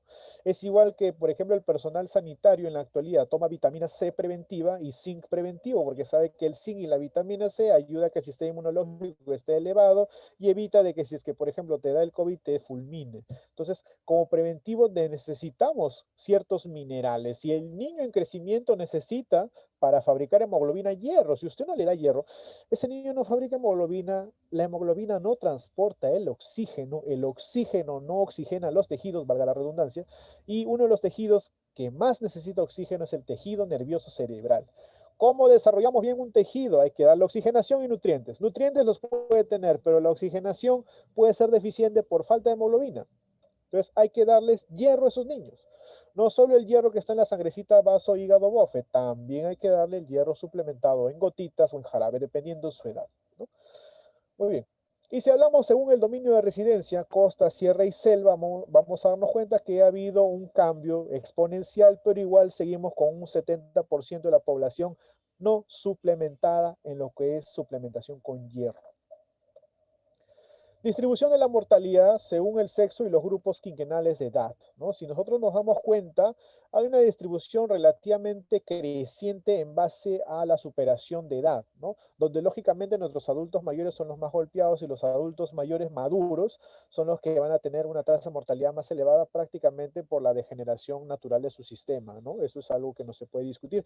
Pero lo que quiero que observen es que el grupo endeble, el grupo que más proporción de tasa de mortalidad y morbilidad puede haber, y es algo que se logra ver evidencia con este gráfico, es el grupo de 0 a 4 años, ¿no? Más o menos un 8% de mujercitas y un 9% de varones que van a tener una tasa de mortalidad elevada, ¿no? Esto según una encuesta del año 2016. ¿No? Basándome en el ASIS 2019, ¿no? En análisis de la situación de salud 2019. Este es un gráfico de ese documento. Entonces, ¿qué podemos inferir? Que nuestro trabajo a nivel comunitario debe estar enfocado en el abordaje efectivo de los problemas prevalentes o las enfermedades prevalentes en infancia en el periodo de 0 a 5 años. Porque el niño que tiene de 0 a 2 meses va a tener mucha más posibilidad de sobrevivir si es que le dan su vacuna rotavirus y si es que tiene un abordaje efectivo de capacitación a la madre contra lo que son enfermedades diarreicas agudas e infecciones respiratorias agudas. El niño que llega a 1 año, si tiene su vacuna CPR, neumococo, también asegura su supervivencia porque así evita la neumonía, el sarampión, rubiola y las paperas, ¿no? Sumado a que al año también le ponemos la influenza y le ponemos la varicela. Entonces, es importantísimo tener a la población de 0 a 4 años coberturada porque es una población crítica, y no lo digo yo, lo evidencia el gráfico, esta es una población crítica realmente. Entonces, es por eso que existe a nivel comunitario, a nivel de salud pública, la política inteligente de la atención integral de enfermedades prevalentes de la infancia, lo que llamamos IEPI. La tasa de mortalidad infantil por departamento, analizando básicamente nuestros departamentos, nos da que la provincia mixta de Puno, digo que es una provincia mixta porque abarca región de ceja de selva y región de la parte de sierras, por eso digo que es mixta, tiene diferentes microclimas. La provincia de Puno abarca un 43,6% en cuanto a lo que es la tasa de mortalidad infantil. Preocupante, yo diría más que todo lógico, porque es una provincia desatendida. Desatendida en el sentido de falta de infraestructura, falta de planificación y tiene también una falta de organización. Sumado a ello, los climas no lo van a favorecer. ¿Por qué? Porque las heladas son fulminantes. Estos niños no están coberturados con su vacuna neumococo influenza al año, entonces vamos a tener una tasa de mortalidad elevada. Así es como se justifica demográficamente y ambientalmente por qué tiene una tasa de mortalidad tan elevada a nivel infantil. Ahora, para sorpresa de nosotros, Lima tiene un 12% de mortalidad infantil. ¿Por qué será? Porque todo está centralizado en Lima. Es algo que no se puede discutir en ese sentido, ¿no? Lamentablemente, nuestras provincias hermanas de Puno, Cusco, Loreto, Cajamarca y Huancavelica, que también comparten índices de pobreza, irónicamente, dos de esas provincias son reconocidas por la minería. Sin embargo, su riqueza a nivel social se va en la minería, más no se va en la infraestructura y la implementación de políticas que coberturen a la población. Lamentablemente, dos de esas provincias, ¿no? Hablo de Cacahuancavelica, no tienen un índice elevado, tienen un índice muy elevado en su tasa de mortalidad, ¿no? Es algo anecdótico para poder reflexionar, ¿no?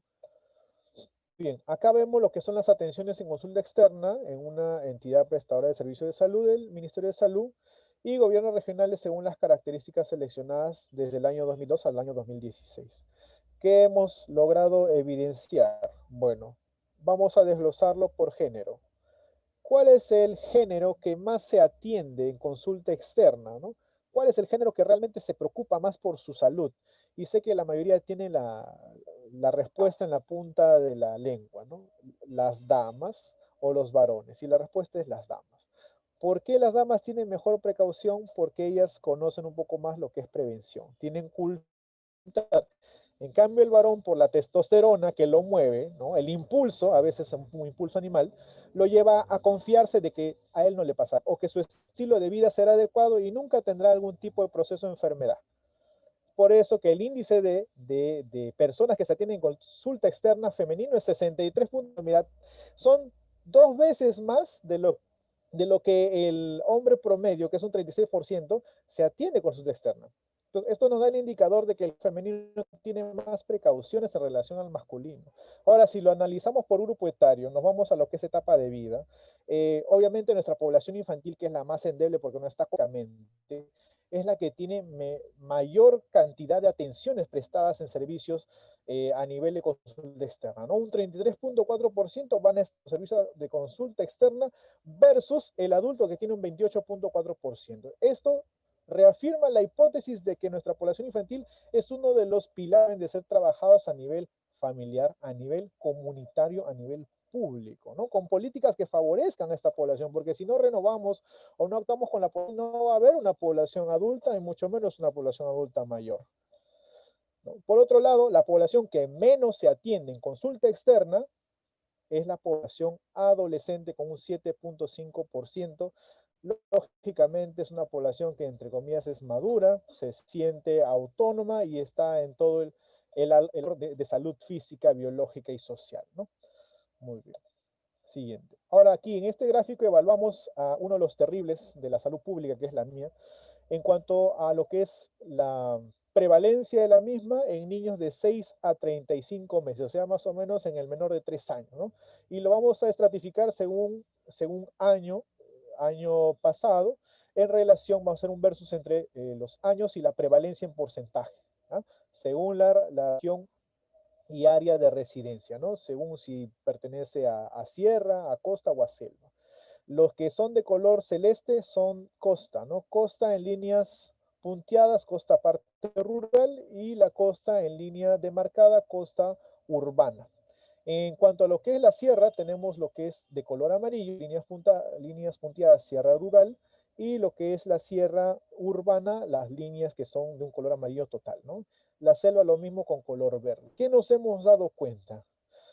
La prevalencia de anemia en niños de 6 a 35 meses va a estar dada en una gran cantidad en la parte de región de lo que es la sierra rural, esa sierra agreste, ¿no? Donde a veces difícilmente llega un personal sanitario porque es de difícil acceso, en algunos casos, no en todos, lógicamente. Y hay un pico interesante que podemos mencionar, ¿no? Este pico interesante de aquí, que podemos evidenciar acá, es la selva rural. Es realmente de difícil acceso, con un 57% de prevalencia de anemia. Entonces, esto va de la mano con lo que hemos mencionado anteriormente, ¿no? Los problemas totalitarios de indicadores sanitarios están afuera, no están mucho en Lima, están afuera. Si en Lima lo vemos de manera creciente, no se compara con la parte externa.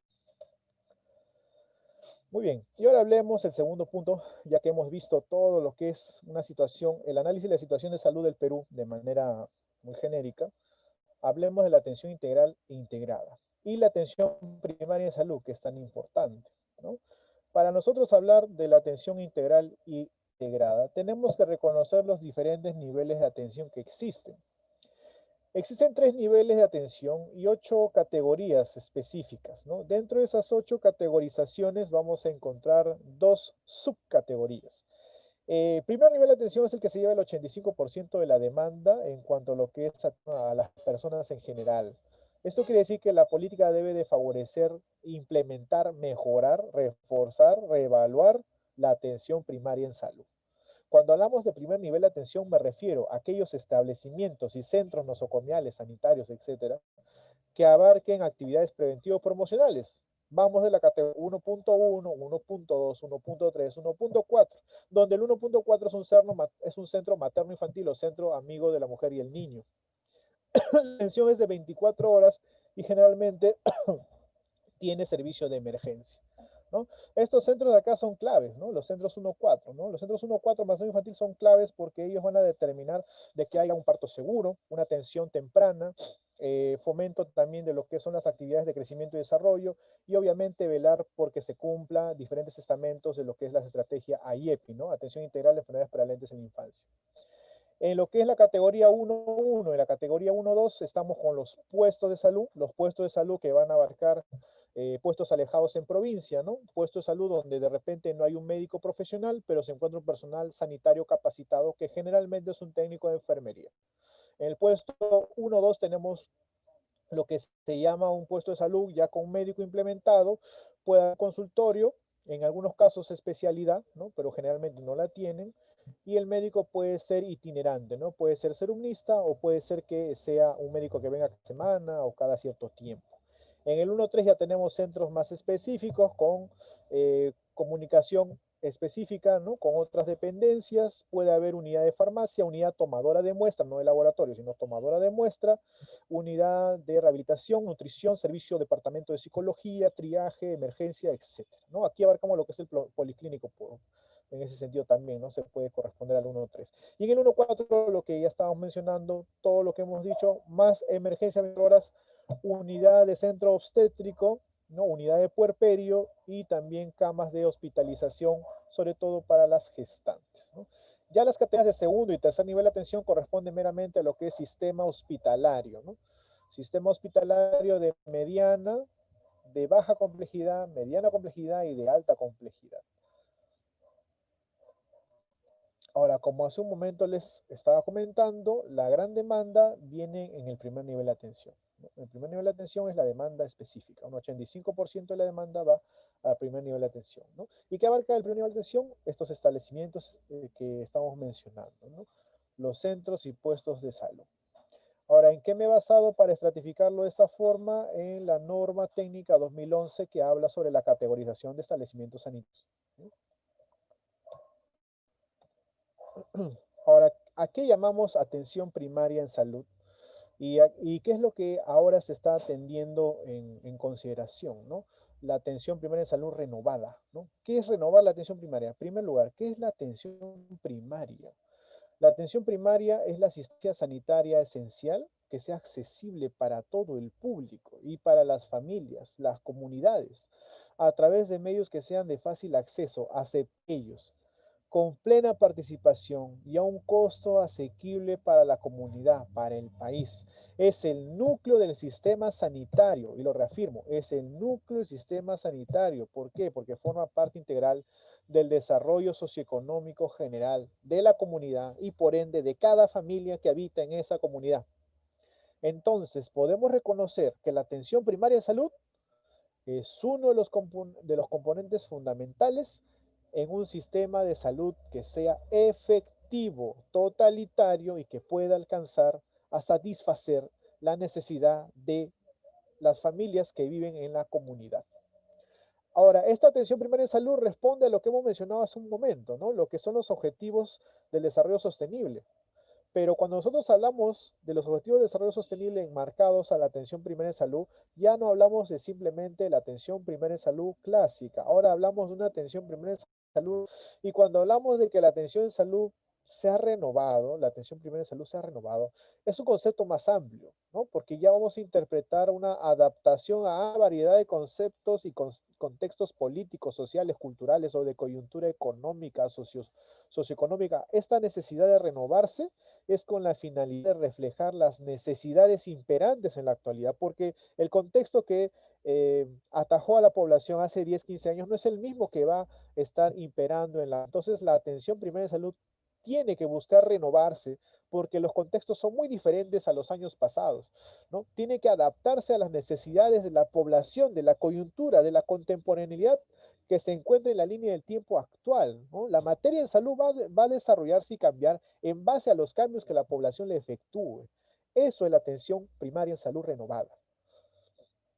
Ahora, ¿por qué es que se tiene que renovar la atención primaria en salud? ¿Por qué la atención primaria en salud, que es la que se da en primer nivel de atención, se tiene que renovar? Bueno, hay infinidad de razones para renovar la atención en salud. Una de ellas es que se justifica en la adopción de estrategias refrescantes para los problemas actuales, ¿no? Los nuevos desafíos de cambios demográficos, sociales, epidemiológicos son los que hacen asumir un reto, necesidad de corregir debilidades, sobre todo inconsistencias presentes con alguno de los diferentes enfoques respecto a la atención primaria en salud clásica. El desarrollo de nuevos conocimientos, tecnologías y también de instrumentos de evaluación que mejoren las prácticas, que contribuyan a que se mejore la efectividad de la atención al usuario, que contribuyan a mejorar la atención propiamente a nivel extramural e intramural. El reconocimiento creciente de que la atención primaria en salud es una estrategia que fortalece la capacidad de respuesta ante la sociedad y las inequidades existentes en materia de salud dentro de la sociedad.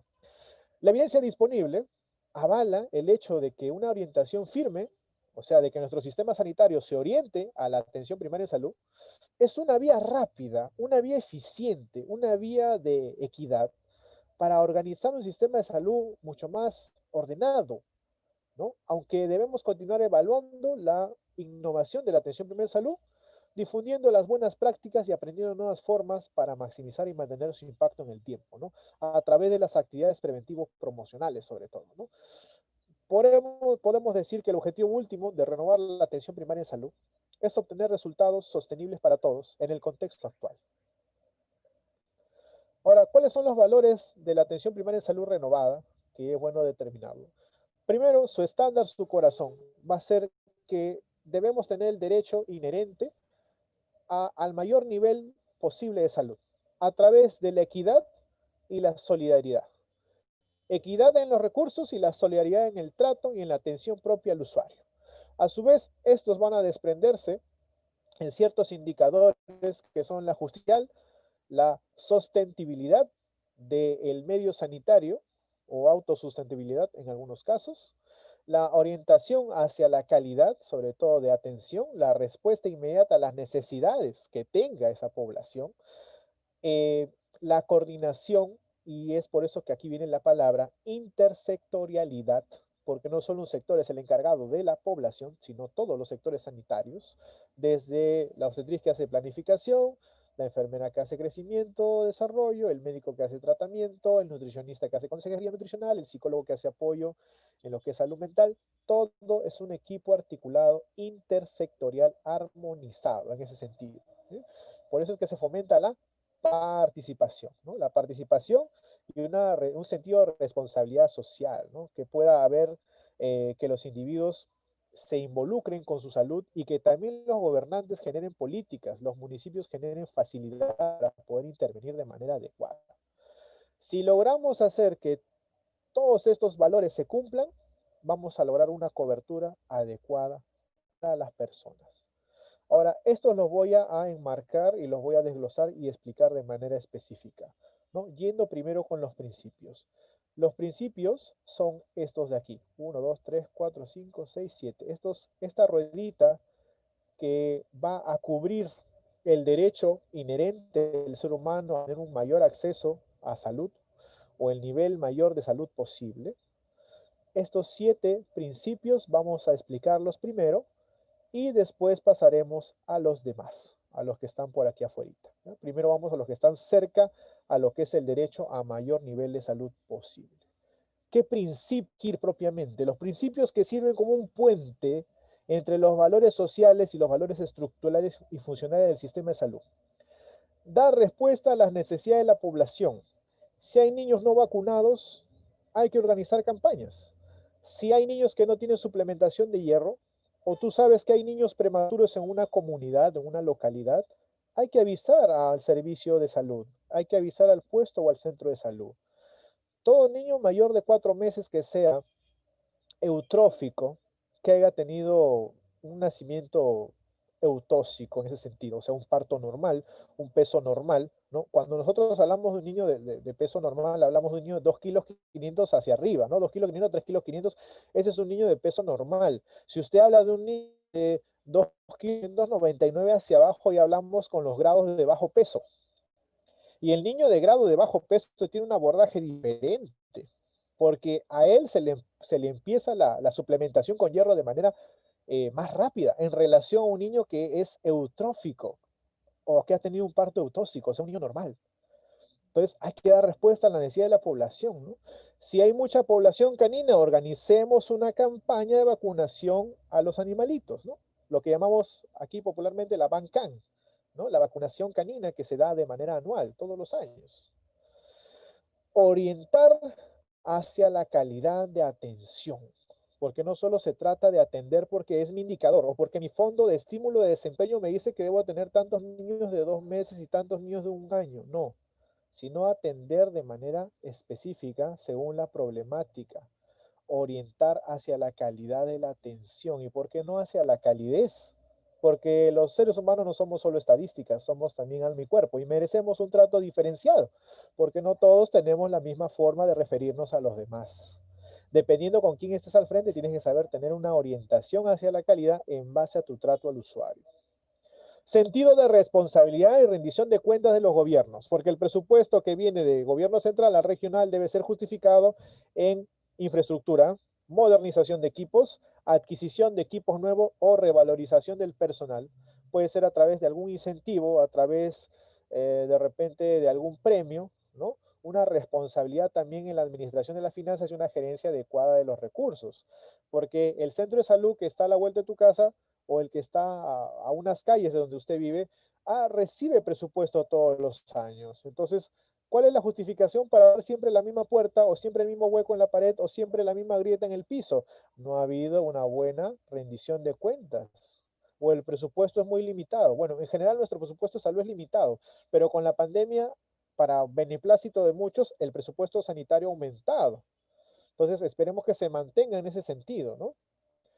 Que debe haber también otro principio de la atención primaria en salud renovada, es que haya justicia social, ¿no? Justicia social en el sentido de una atención equitativa. Atención equitativa es por orden de llegada, de manera adecuada, sacando una cita previa.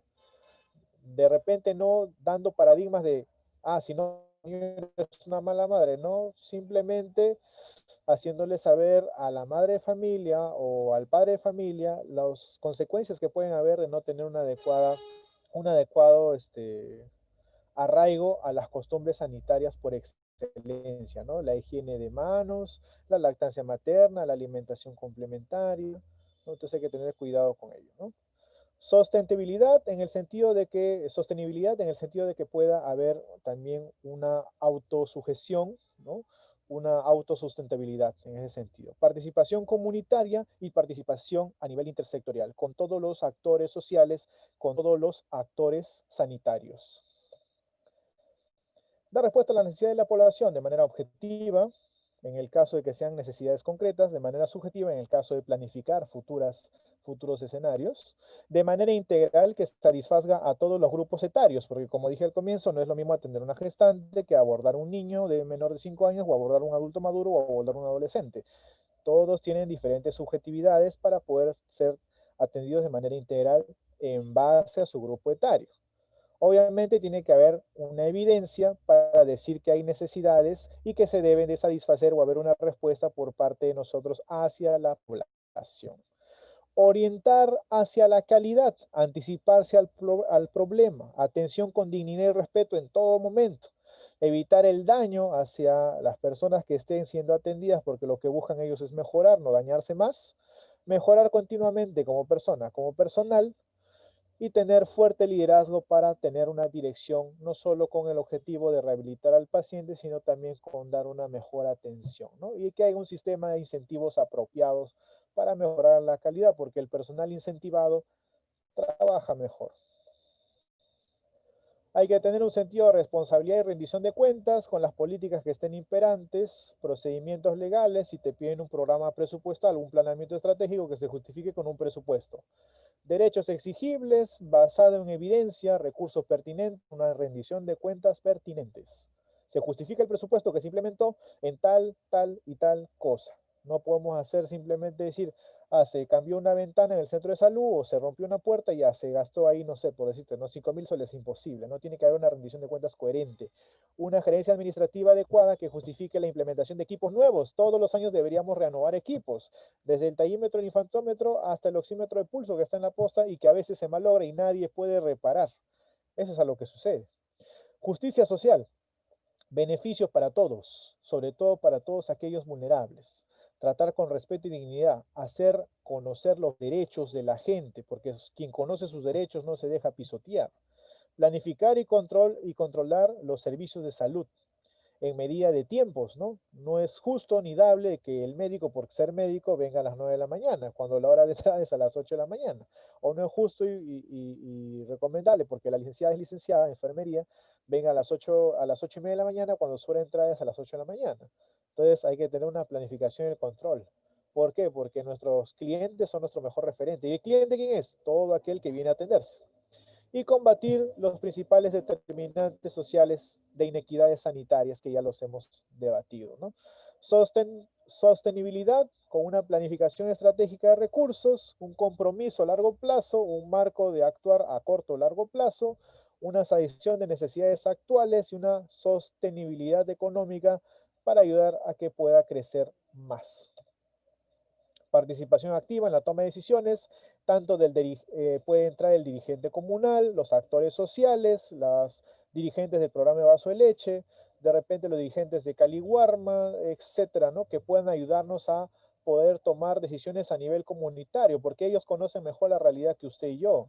¿Quién es mejor para evaluar la realidad que aquellos que conocen o han vivido en la realidad? Entonces, absorbamos sus ideas, tomemos decisiones en base a ellos, que tengan una participación activa, una participación cívica con su salud, ¿no? Y un espíritu de determinación y confianza para dejar también su vida en nuestras manos, porque nosotros lo que queremos es lo mismo que ellos: salud para ese niño, salud para esa gestante, salud para ese abuelito, salud para ese adulto, salud para esa persona que tiene algún proceso de enfermedad, ¿no? Entonces tenemos el objetivo en común: planifiquemos estratégicamente la toma de decisiones asertivas, teniendo una lluvia de ideas con todas aquellas personas que tienen que ver en la comunidad.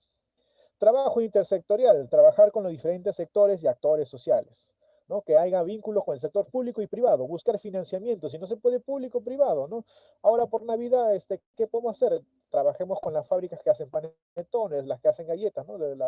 O panaderías o panificaciones que hacen grandes donativos, ¿no? Para llevar de repente algún tipo de ayuda específica a un sector de asentamiento humano alejado, o de repente algún lugar que pueda tener algún índice de pobreza elevado, ¿no? Tanto dentro y fuera de los servicios de salud. Ayudar a lo que es propiamente la educación, ¿no? Dar orientación sobre vivienda, trabajo, agricultura, producción, distribución, alimentos, medio ambiente, agua, saneamiento básico, protección social, planificación urbana. Hay que tener en cuenta ese trabajo intersectorial que se debe de llevar a cabo con el Ministerio de Educación, con el Ministerio de Construcción y Vivienda, con el Ministerio de Saneamiento de Medio Ambiente y Saneamiento Ambiental, etcétera, etcétera, ¿no? Trabajo intersectorial coordinado entre profesionales y entre personas que puedan ayudar y contribuir. Ahora hablemos de los elementos. Las estructuras funcionales, ¿no? Dichos elementos se van a interrelacionar para poder nutrirse. Están presentes en todos los sistemas de salud. La cobertura y acceso universal. Nosotros debemos de fomentar que toda persona esté asegurada con SIS. Ahora, existe desde el año pasado, desde noviembre del año pasado, toda persona que no tenga, mira, toda persona que no tenga un seguro particular, en automático tiene SIS. ¿Cómo lo hace? ¿Cómo va a buscarlo? Entra en el Google, pone SIS, acreditación SIS o verificación de SIS y busca por DNI si es que la persona está con SIS y dónde se atiende. La persona se va a atender en función a la dirección que tenga. Si yo estoy de repente en Lima, pero mi dirección figura en Ayacucho, bueno, en teoría mi atención debería ser en Ayacucho. Pero como en Lima, por la crisis sanitaria, lo que van a hacer es atenderme o crearme un SIS provisional aquí en el establecimiento donde yo me quiera atender, con la condición de que voy a ser una persona que de manera regular se atienda, ¿no? Porque si no, imagínense, ¿no? Crear historia clínica para atender a N personas que solo van a tener una atención. Entonces, eso no es dable, no es que querramos ser malos, sino que hay protocolos que se deben de seguir de los manuales de organización y funciones y todos los manuales que tienen que ver con la parte administrativa gerencial. Hay protocolos que seguir, no es que querramos no atenderte, simplemente es que hay protocolos que lamentablemente tenemos que seguir para evitar una sobrecongestión de población, porque todo establecimiento de salud tiene una población asignada, ¿ya? Por padrón nominal. Ahora, que esa población asignada cambie todos los años, eso se hace de manera paulatina, no se puede actualizar los datos de buenas a primeras. El problema que estamos teniendo actualmente para coberturar y dar un acceso universal al sistema integrado de salud es que la población se ha movido de un distrito a otro, de una jurisdicción a otra. Entonces, eso ha hecho mover la población, los indicadores de las poblaciones de cada centro de salud. Ya no se trabaja con el tipo de población que se trabajaba antes. Ahora tenemos un crecimiento en algunas zonas y una reducción en otras. Eso descompensa el factor de recurso humano que va a atender a esa población. Entonces se genera un caos mayor. Hay que tener en cuenta ello, ¿no? Primer contacto, somos el primer contacto con la población. Atención integral, integrada y continua. Se busca hacer el tamizaje, tanto a nivel intra como a nivel extramural. Las actividades son adentro, las actividades son afuera. No existen actividades que sean solo afuera o solo adentro. Son de índole mixto. El seguimiento monitoreo es mixto, tanto afuera como dentro del centro de salud. La orientación con enfoque basado en la familia y en la comunidad, porque la familia es el núcleo social y la comunidad es donde conviven los diferentes núcleos sociales. Énfasis en actividades de promoción de la salud, énfasis en actividades de prevención de la enfermedad. Cuidados apropiados, formar conductas protectoras, ayudar a que hagan instauración de protocolos de autocuidado, mecanismos de participación activa, mediante movimientos sociales o charlas educativas. También puede ser mediante telecapacitaciones. Ahora está muy de moda utilizar el Zoom para hacer telecapacitaciones a larga distancia. También se hace telediagnóstico, ¿no? Es increíble. También se puede buscar mecanismos de participación activa, buscar complementar o mejorar, ¿no? Dar algún tipo de indicación en cuanto al marco político, legal, institucional, ¿no? A nivel de lo que es los estamentos de nuestro centro de salud. Generar un programa, generar políticas y programas que tengan equidad con todos, organización y gestión óptima de los recursos, sean humanos o financieros, y que puedan haber acciones intersectoriales coordinadas. ¿Cuáles son las estrategias para resumir, para renovar la atención? Completar la implementación de la atención primaria en salud, ahí donde este proceso haya fallado, fortalecer las competencias de las personas que llevan a cabo la atención primaria de salud para afrontar los nuevos desafíos en base al contexto actualizado, incorporar la atención primaria de salud en una agenda amplia que abarque la equidad y el desarrollo humano. Los principales desafíos van a ser que los profesionales de la salud muchas veces tienen una escasa motivación y una baja remuneración en comparación con otros profesionales. Eso se da en el primer nivel de atención. Muchas veces los trabajadores de salud calificados son insuficientes para prestar una cobertura universal. Nos hace falta personal, nos hace falta manos en primer nivel de atención. El trabajo en equipo está escasamente desarrollado o se estimula insuficientemente con un bajo sistema de incentivos. No hay incentivos para el personal. Los profesionales, existe también falta de apoyo, falta de supervisión que no son adecuadas. La formación universitaria y de posgrado del personal de salud no se ajusta a los requisitos de la práctica de la atención primaria de salud. Y existe una gran migración internacional de los trabajadores de salud, lo que llamamos una fuga internacional o fuga de profesionales. ¿Cuáles son las consecuencias para los recursos humanos del diseño de un sistema de salud basado en la atención primaria de salud renovada? Bueno, la cobertura será universal. Se requerirá un volumen importante de profesionales capacitados en atención primaria. Los recursos humanos deben de planificarse de acuerdo a las necesidades de la población. La capacitación de los recursos humanos debe articularse con las necesidades de salud y tiene que ser sostenible. Deben aplicarse políticas de calidad sobre el desempeño personal. Es preciso caracterizar las capacidades humanas en base a perfiles competencias y el perfil de cada trabajador deberá ser ajustable, ¿no?, a la labor específica que va a realizar. Yo no puedo poner a alguien de capacitador, de repente con mis actores sociales, a alguien de repente que es introvertido, ¿no?, por ejemplo.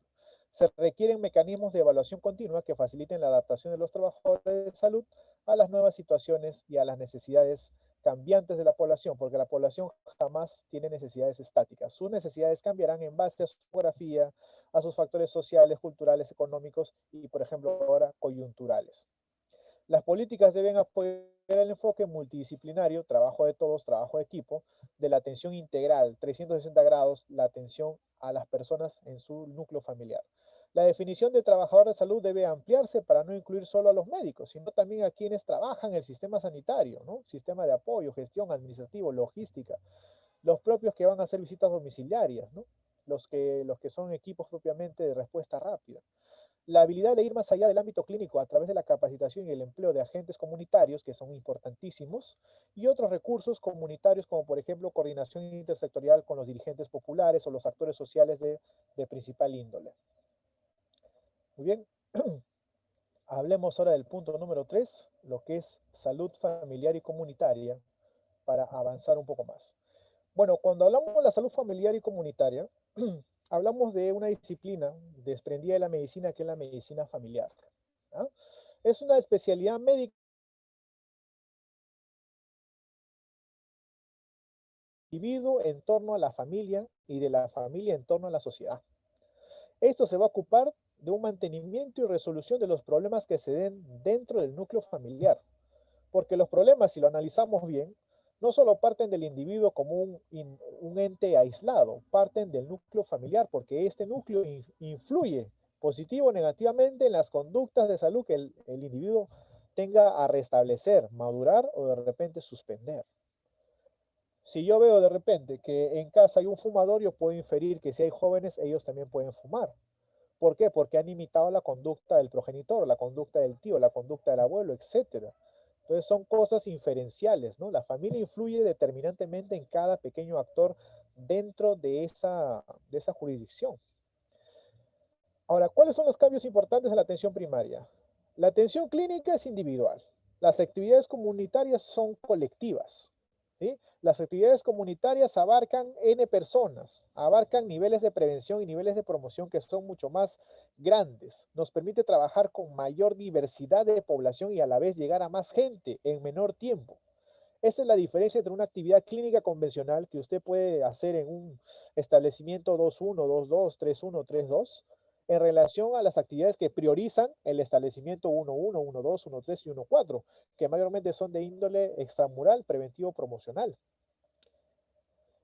A su vez, los cambios importantes de la atención primaria son el fomento del trabajo en equipo, ¿no? La coordinación intersectorial cuando no se puede subsanar el problema con otras dependencias hospitalarias y la práctica enfocada en la familia y los factores sociales que determinan los procesos de salud y enfermedad dentro de la sociedad y la familia propiamente dicha. El enfoque familiar es un enfoque que abarca a la persona individualmente dentro del sistema familiar y dentro de una coyuntura contexto sociocultural. A su vez, vamos a tratar de influenciar y aportar factores protectores que eliminen los factores de riesgo de enfermar. Y de esta forma vamos a tratar de condicionar el estado de salud de las personas en favor del proceso de mantener este estado el mayor tiempo posible mediante la práctica activa de diferentes conductas que le puedan traer un beneficio a la persona y lo alejen de los factores que puedan determinar la enfermedad.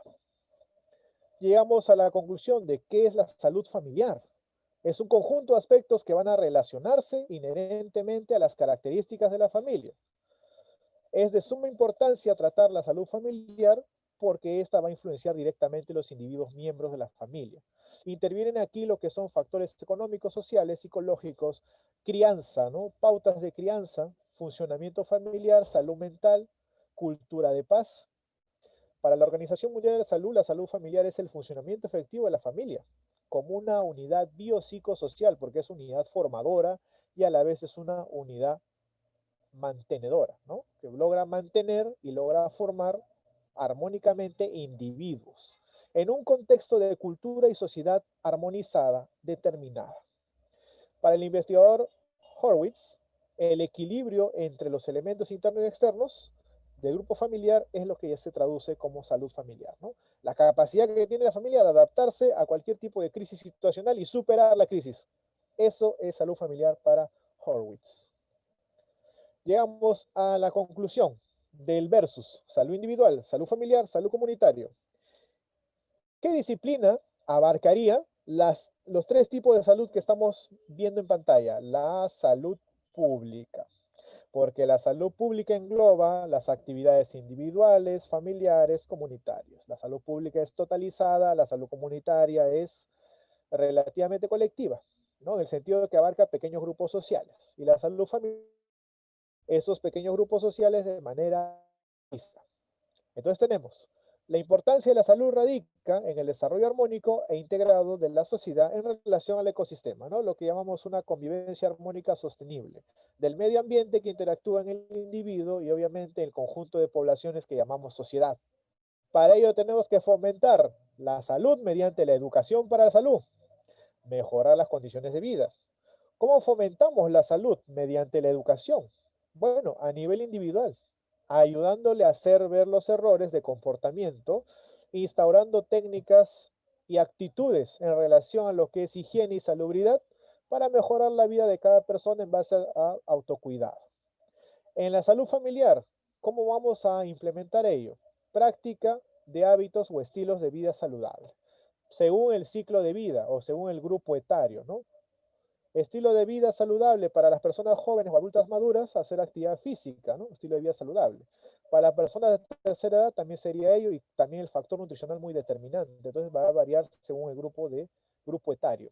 Salud comunitaria, concientizar a la comunidad y a la población en general de cierta jurisdicción que se pueda tener en cuenta, acercarse a las condiciones favorables y evitar acercarse a las condiciones desfavorables del medio ambiente para la salud. Muy bien, llegamos a una parte interesante que es la ficha familiar. Es una herramienta de gestión y abordaje efectivo dentro de la familia, ¿ya? Una vez que se ha logrado captar ciertos problemas, se designa un equipo multidisciplinario que vaya a la comunidad y aborde ciertos grupos familiares y logra hacer que ellos tengan una evaluación periódica de su problemática y un abordaje oportuno de sus diferentes necesidades en materia de salud. Para recaudar esos datos de manera ordenada y procesarlos a lo largo del tiempo, con aperturas específicas de oportunidades en busca de fortalezas y también de debilidades, es que se surge la ficha familiar, un instrumento de recolección de datos que nos permite abordar de manera integral, específica, sostenida y ordenada a los integrantes de una familia. ¿Quién hace la ficha familiar? La ficha familiar la puede hacer todo personal de salud capacitado con algún programa de salud comunitaria específico en lo que es formación de salud familiar y comunitaria. Cualquier personal capacitado en algún curso de salud familiar y comunitaria, ¿no? Que en este caso el Estado lo ha dado hace un par de años, gratuito, puede llenar la ficha familiar, desde el enfermero licenciado, el técnico de enfermería, hasta el personal médico y o el personal de obstetricia, psicología, etcétera. Todos están facultados, según algún curso de salud familiar y comunitaria, en poder llenar la ficha familiar comunitaria en marco del Programa Nacional de Formación de Salud Familiar y Comunitaria, lo que llamamos PROFAN. ¿Sí? Muy bien, y el llenado adecuado de esta ficha comunitaria, y esta ficha familiar, disculpen, esta ficha familiar, lo vamos a ver en la clase que viene de aquí a 2 días. ¿Ya? No, sí, de aquí sí a 2 días, el día viernes, ¿ya? El día viernes 18. ¿Ya? Vamos a ver el llenado, reconocer cómo se hacen algunos diagnósticos, qué características tiene este instrumento de recolección de datos y qué tipo de familia existen, ¿no? A través del reconocimiento específico del ecomapa. Y lo más interesante, ¿no? ¿Cuáles son los riesgos específicos que se van a identificar según el grupo etario? Porque obviamente cada grupo etario tiene una forma diferente de ser abordado.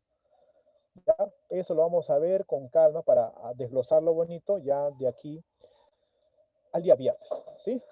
Mi nombre es el licenciado Fernando Romo y si hay alguna pregunta, por favor, realícenla para poder subsanar alguna duda. Gracias por la atención. Ya, la próxima voy a hacerlo con más dibujitos el día viernes para que me entiendan mejor. Ya, ponerles algunos casos prácticos. Y vamos a hablar un poquito de cómo abordar algunos problemitas, por ejemplo, ¿no? EDAS e IRAS, ¿no? Que son lo más común de encontrar en los infantes, sobre todo, ¿no? Antropometría también es bueno saber, ¿sí o no? Cómo hacer el tamizaje del niño en base a factores de peso, edad y peso talla, ¿no? También es adecuado saberlo. Entonces, si les gustaría eso, me dan así un like y yo les preparo material para pasarlo porque es muy afín a lo que es salud familiar y comunitaria, ¿no? ¿No? Si de repente desean para hacer antropometría, ¿no? Todo lo que tiene que ver con evaluación del niño, que nosotros sabemos que es el factor determinante en lo que es el proceso de salud y enfermedad de nuestra población. ¿Sí? Gracias compañera por las palabras, muy bien, gracias. A Leslie, Leslie Club, gracias Leslie Club, gracias por las palabras. ¿Sí? Ya nos estaremos viendo de acá a 2 días, Dios mediante. Ya soy el licenciado Fernando Romo, fue un gusto compartir aula con ustedes. Ya nos veremos en base a 2 días, ¿sí? El link para las siguientes sesiones. Sí, la señorita de capacitaciones es la que envía el link. Ella es la que está facultada para hacer el link. ¿Ya? Vamos a preparar un material bonito con más dibujitos para entendernos mejor. ¿Sí? Gracias, un gusto. Que Dios los bendiga. Tengan una bonita tarde y nos vemos el día viernes de 4 a 6, en la misma hora por el mismo canal. ¿Sí? Que tengan una bonita tarde. Cuídense mucho. Sin dibujitos. Ah, ya. Ah, no, sin dibujitos. Ya, perfecto. Vamos a poner dibujitos a pedido de Amira, María y de Grupo 3 Berna. ¿Ya? Gracias. Que tengan una bonita tarde. Nos vemos. Hasta luego.